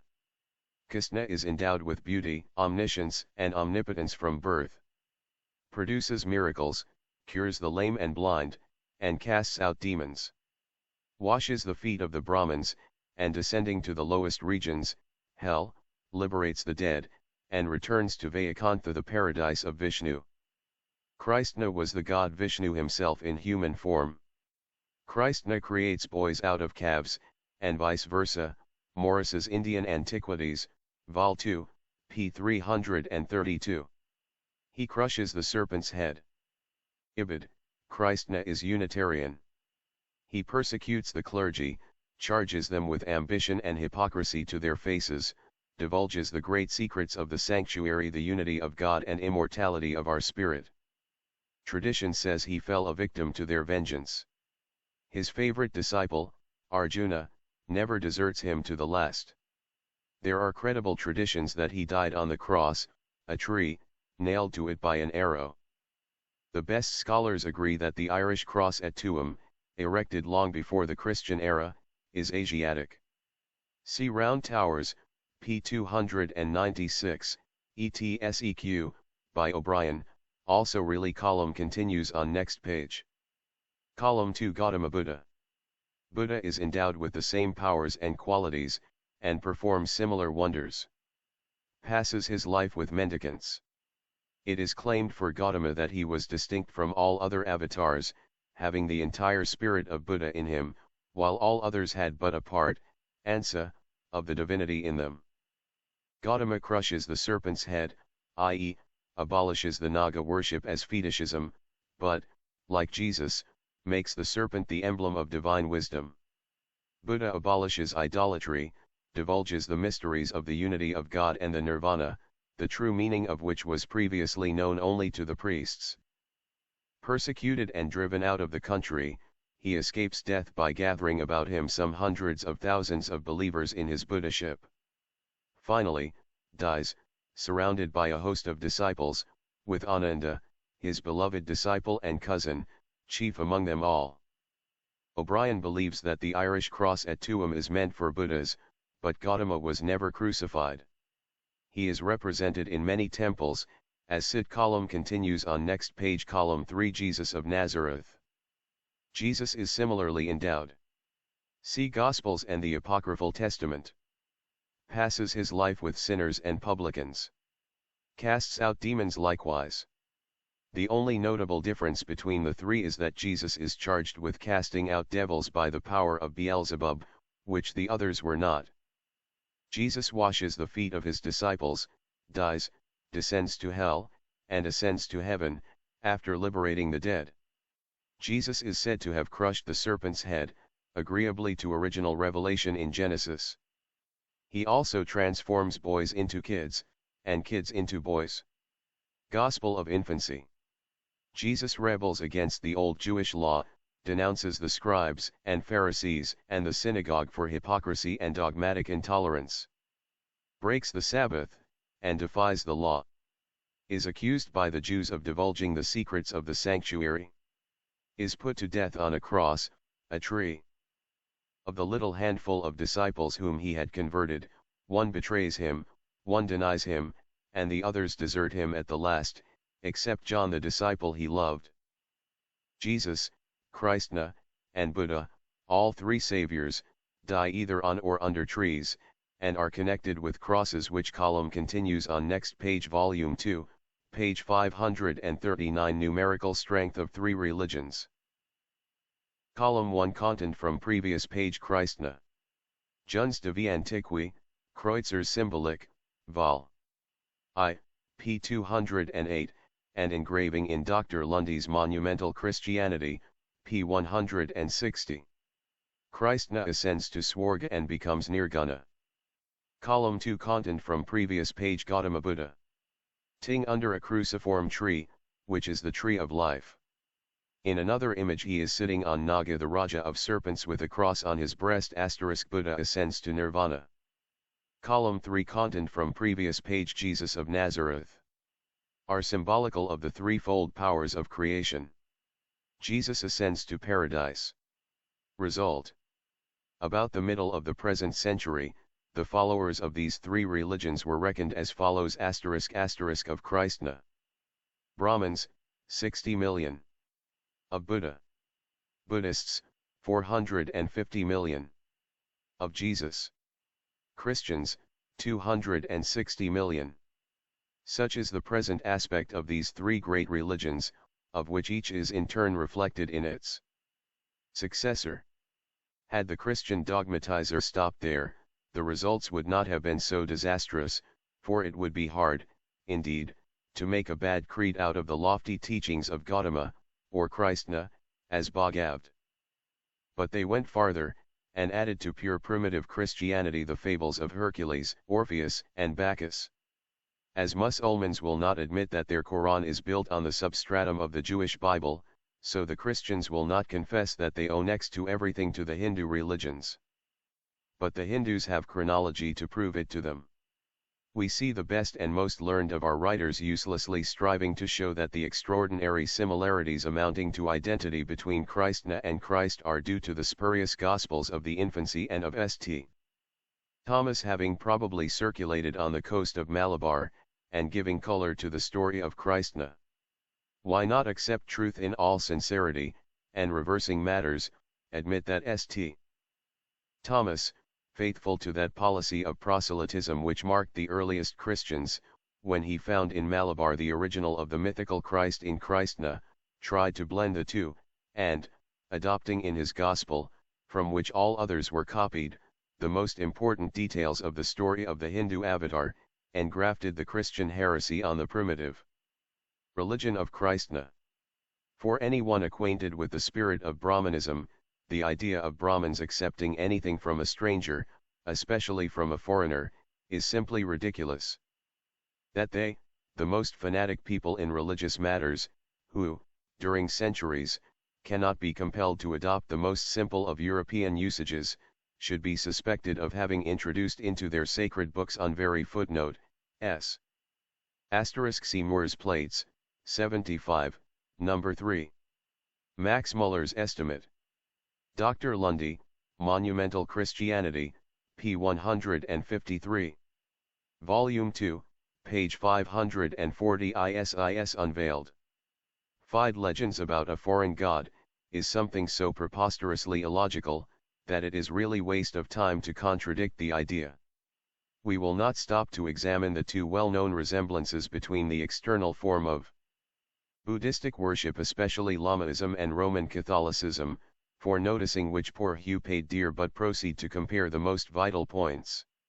Of all the original manuscripts that have been translated from the various languages in which Buddhism is expounded, the most extraordinary and interesting are Buddha's Dhammapada, or Path of Virtue, translated from the Pali by Colonel Rogers * and the Will of the Law, containing the views of a Siamese minister of state on his own and other religions, and translated by Henry Alabaster. The reading of these two books, and the discovery in them of similarities of thought and doctrine often amounting to identity, prompted Drive Inman to write the many profoundly true passages embodied in one of his last works, Ancient Faith and Modern. I speak with sober earnestness, writes this kind-hearted, sincere scholar, when I say that after 40 years' experience among those who profess Christianity, and those who proclaim more or less quietly their disagreement with it, I have noticed more sterling virtue and morality amongst the last than the first.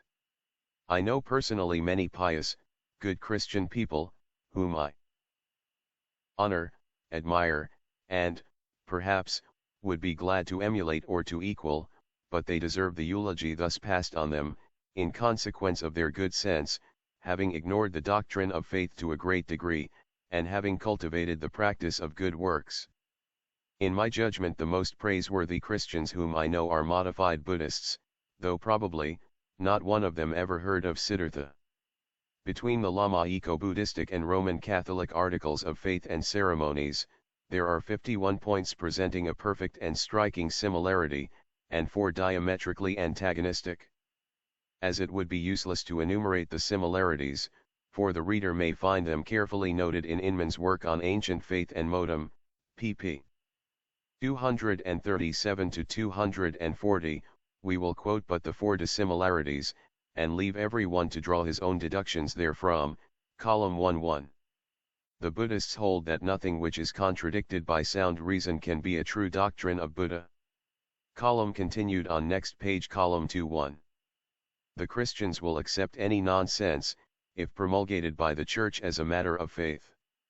Column continued on next page. Footnote S. Buddhaghosa's Parables, translated from the Burmese, by Col.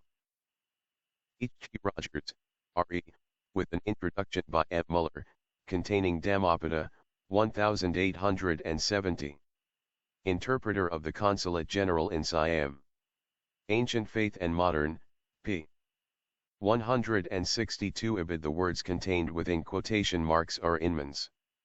Volume 2, page 541. The Will of the Law. Column 1 continued from previous page 2. The Buddhists do not adore the mother of Sakya, though they honor her as a holy and saint-like woman, chosen to be his mother through her great virtue. 3. The Buddhists have no sacraments. 4. The Buddhists do not believe in any pardon for their sins, except after an adequate punishment for each evil deed, and a proportionate compensation to the parties injured. Column 2 from previous page 2. The Romanists adore the mother of Jesus, and prayer is made to her for aid and intercession. The worship of the Virgin has weakened that of Christ and thrown entirely into the shadow that of the Almighty. 3. The papal followers have 7. 4. The Christians are promised that if they only believe in the precious blood of Christ, this blood offered by him for the expiation of the sins of the whole of mankind, read Christians, will atone for every mortal sin. Which of these theologies most commends itself to the sincere inquirer, is a question that may safely be left to the sound judgment of the reader. One offers light, the other darkness. The will of the law has the following: Buddhists believe that every act, word, or thought has its consequence, which will appear sooner or later in the present or in the future state. Evil acts will produce evil consequences. Good acts will produce good consequences, prosperity in this world, or birth in heaven, in some future state. This is strict and impartial justice. This is the idea of a supreme power which cannot fail, and therefore, can have neither wrath nor mercy, but leaves every cause, great or small, to work out its inevitable effects. With what measure you meet, it shall be measured to you again. Neither by expression nor implication points to any hope of future mercy or salvation by proxy. Cruelty and mercy are finite feelings. The supreme deity is infinite, hence it can only be just, and justice must be blind. The ancient pagans held on this question far more philosophical views than modern Christians, for they represented their themis blindfold.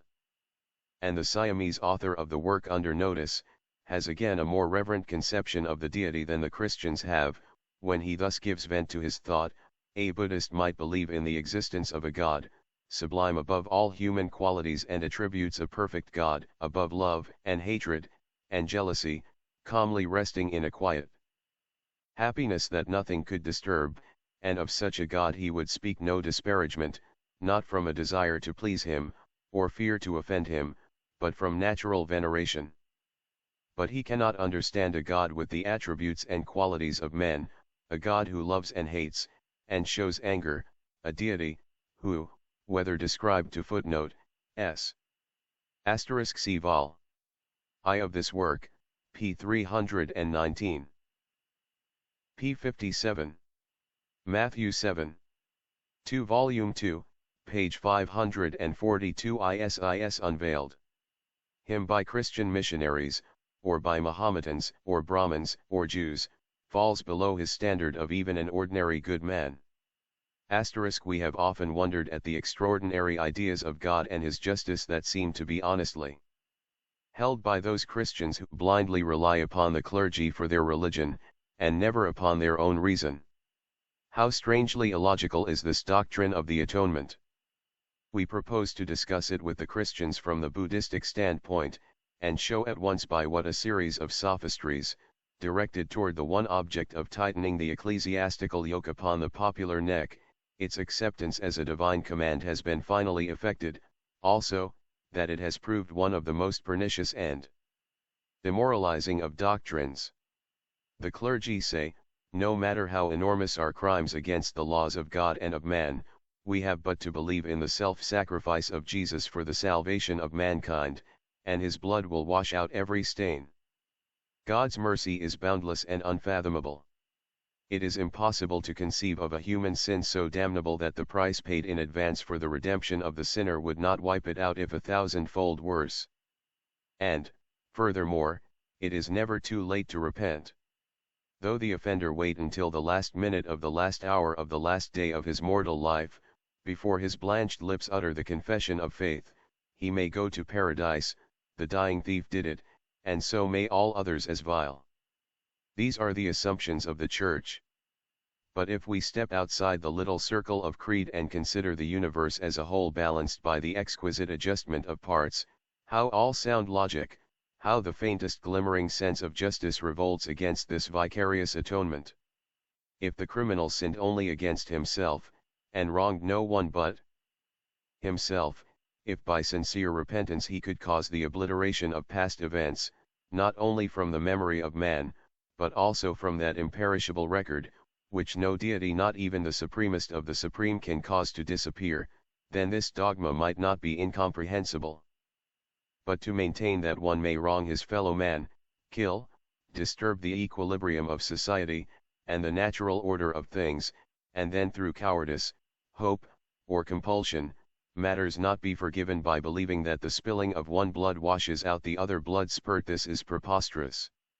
Can the results of a crime be obliterated even though the crime itself should be pardoned? The effects of a cause are never limited to the boundaries of the cause, nor can the results of crime be confined to the offender and his victim. Every good as well as evil action has its effects, as palpably as the stone flung into a calm water. The simile is trite, but it is the best ever conceived, so let us use footnote s. *p 25.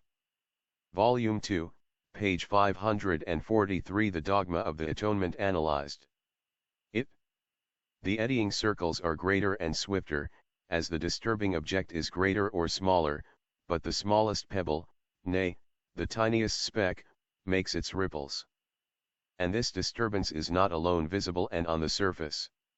Below, unseen, in every direction outward and downward drop pushes drop until the sides and bottom are touched by the force. More, the air, above the water is agitated, and this disturbance passes, as the physicists tell us, From stratum to stratum out into space forever and ever, an impulse has been given to matter, and that is never lost, can never be recalled. So with crime, and so with its opposite. The action may be instantaneous, the effects are eternal. When, after the stone is once flung into the pond, we can recall it to the hand, roll back the ripples, obliterate the force expended, restore the etheric waves to their previous state of non-being, and wipe out every trace of the act of throwing the missile, so that time's record shall not show that it ever happened, then we may patiently hear Christians argue for the efficacy of this atonement. The Chicago Times recently printed the hangman's record of the first half of the present year, 1877, a long and ghastly record of murders and hangings. Nearly every one of these murderers received religious consolation, and many announced that they had received God's forgiveness through the blood of Jesus, and were going that day to heaven. Their conversion was effected in prison. See how this ledger balance of Christian justice stands. These red-handed murderers, urged on by the demons of lust, revenge, cupidity, fanaticism, or mere brutal thirst for blood, slew their victims, in most cases, without giving them time to repent, or call on Jesus to wash them clean with his blood. They, perhaps, died sinful, and, of course, consistently with theological logic met the reward of their greater or lesser offenses.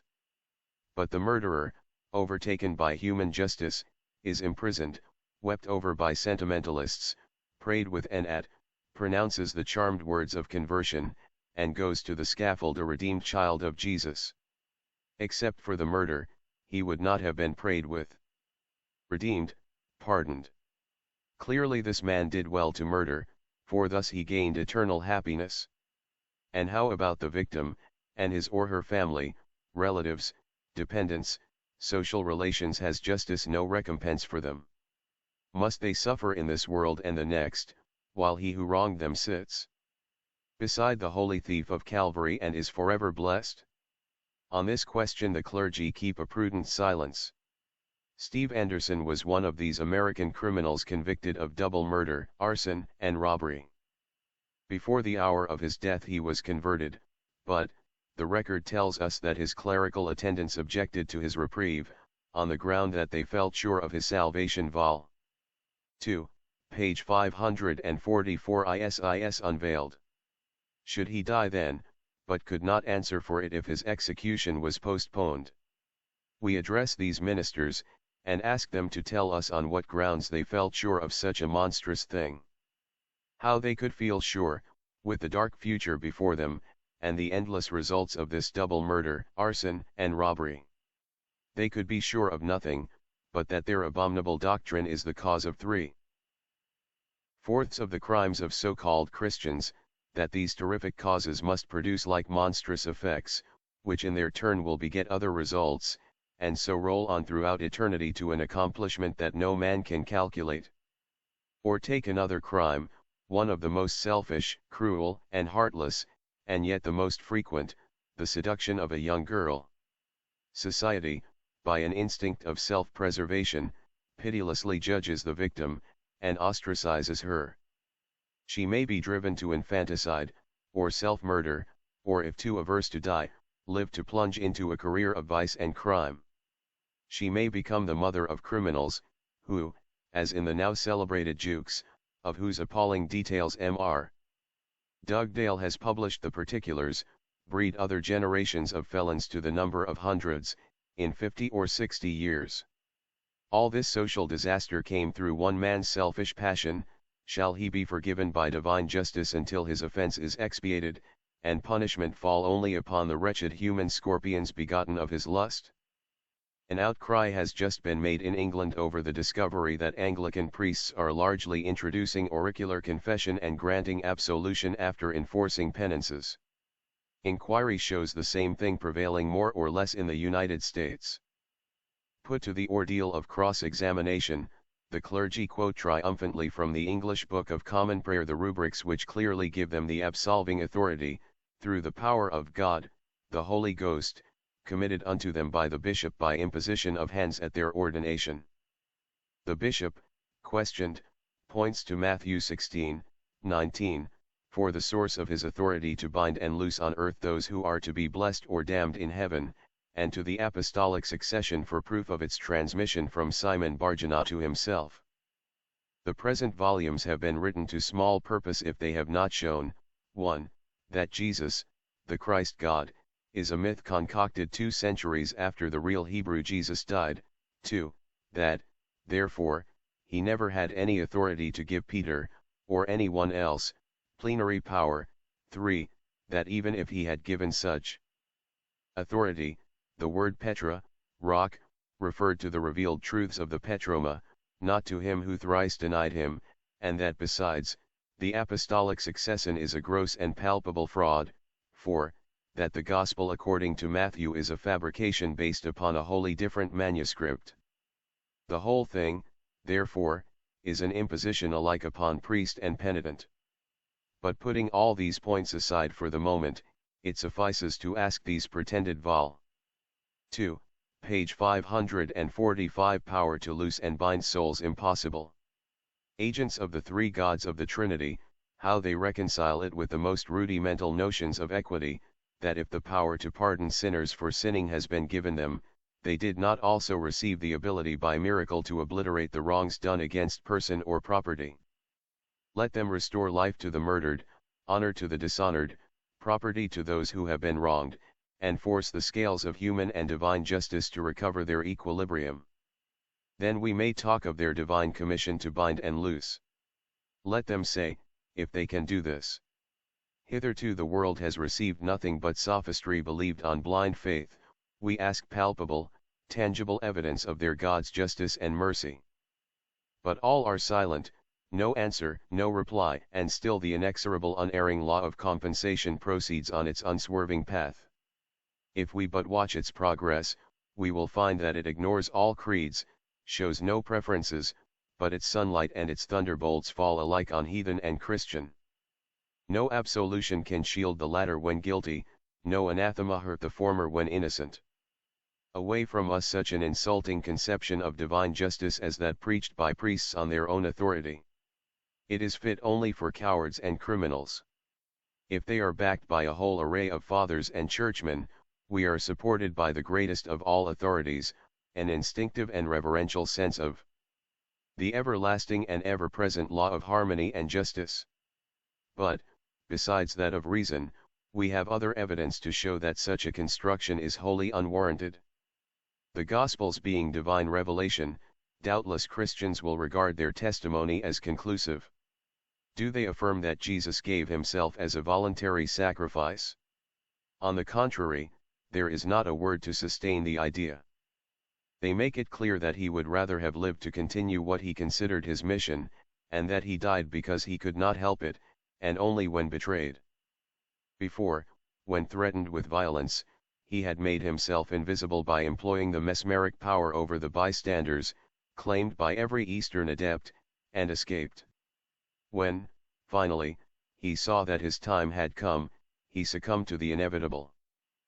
But see him in the garden, on the Mount of Olives, writhing in agony until his sweat was, as it were, great drops of blood, praying with fervid supplication that the cup might be removed from him, exhausted by his struggle to such a degree that an angel from heaven had to come and strengthen him, and say if the picture is that of a self-immolating hostage and martyr. To crown all, and leave no lingering doubt in our minds, we have his own despairing words, "Not my will, but thine, be done." Luke XXII. 42-43. Again, in the Puranas it may be found that Krishna was nailed to a tree by the arrow of a hunter, who, begging the dying god to forgive Vol. 2, page 546 ISIS Unveiled. Him, receives the following answer: "Go, hunter, through my favor, to heaven, the abode of the gods." Then the illustrious Krishna, having united himself with his own pure, spiritual, inexhaustible, inconceivable, unborn, undecaying, imperishable, and universal spirit, which is one with Vasudeva, abandoned his mortal body, and he became Nirguna. Wilson's Vishnu Purana, p. 612. Is not this the original of the story of Christ forgiving the thief on the cross, and promising him a place in heaven? Such examples challenge inquiry as to their origin and meaning so long anterior to Christianity, says Drive. Lundy in Monumental Christianity, and yet to all this he adds, the idea of Krishna as a shepherd, I take to be older than either, the Gospel of Infancy and that of St. John, and prophetic of Christ, p. 156. Facts like these, perchance, furnished later a plausible pretext for declaring apocryphal all such works as the homilies, which proved but too clearly the utter want of any early authority for the doctrine of atonement. The homilies clash but little with the Gospels, they disagree entirely with the dogmas of the Church. Peter knew nothing of the atonement, and his reverence for the mythical father Adam would never have allowed him to admit that this patriarch had sinned and was accursed.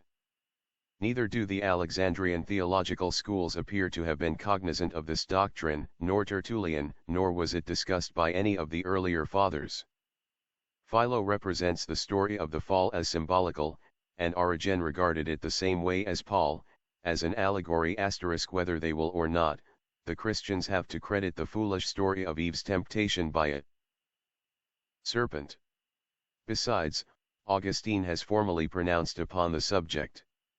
God, by his arbitrary will, he says, has selected beforehand certain persons, without regard to foreseen faith or good actions, and has irretrievably ordained to bestow upon them eternal happiness, while he has condemned others in the same way to eternal reprobation. Didano perseveranti. Footnote, S.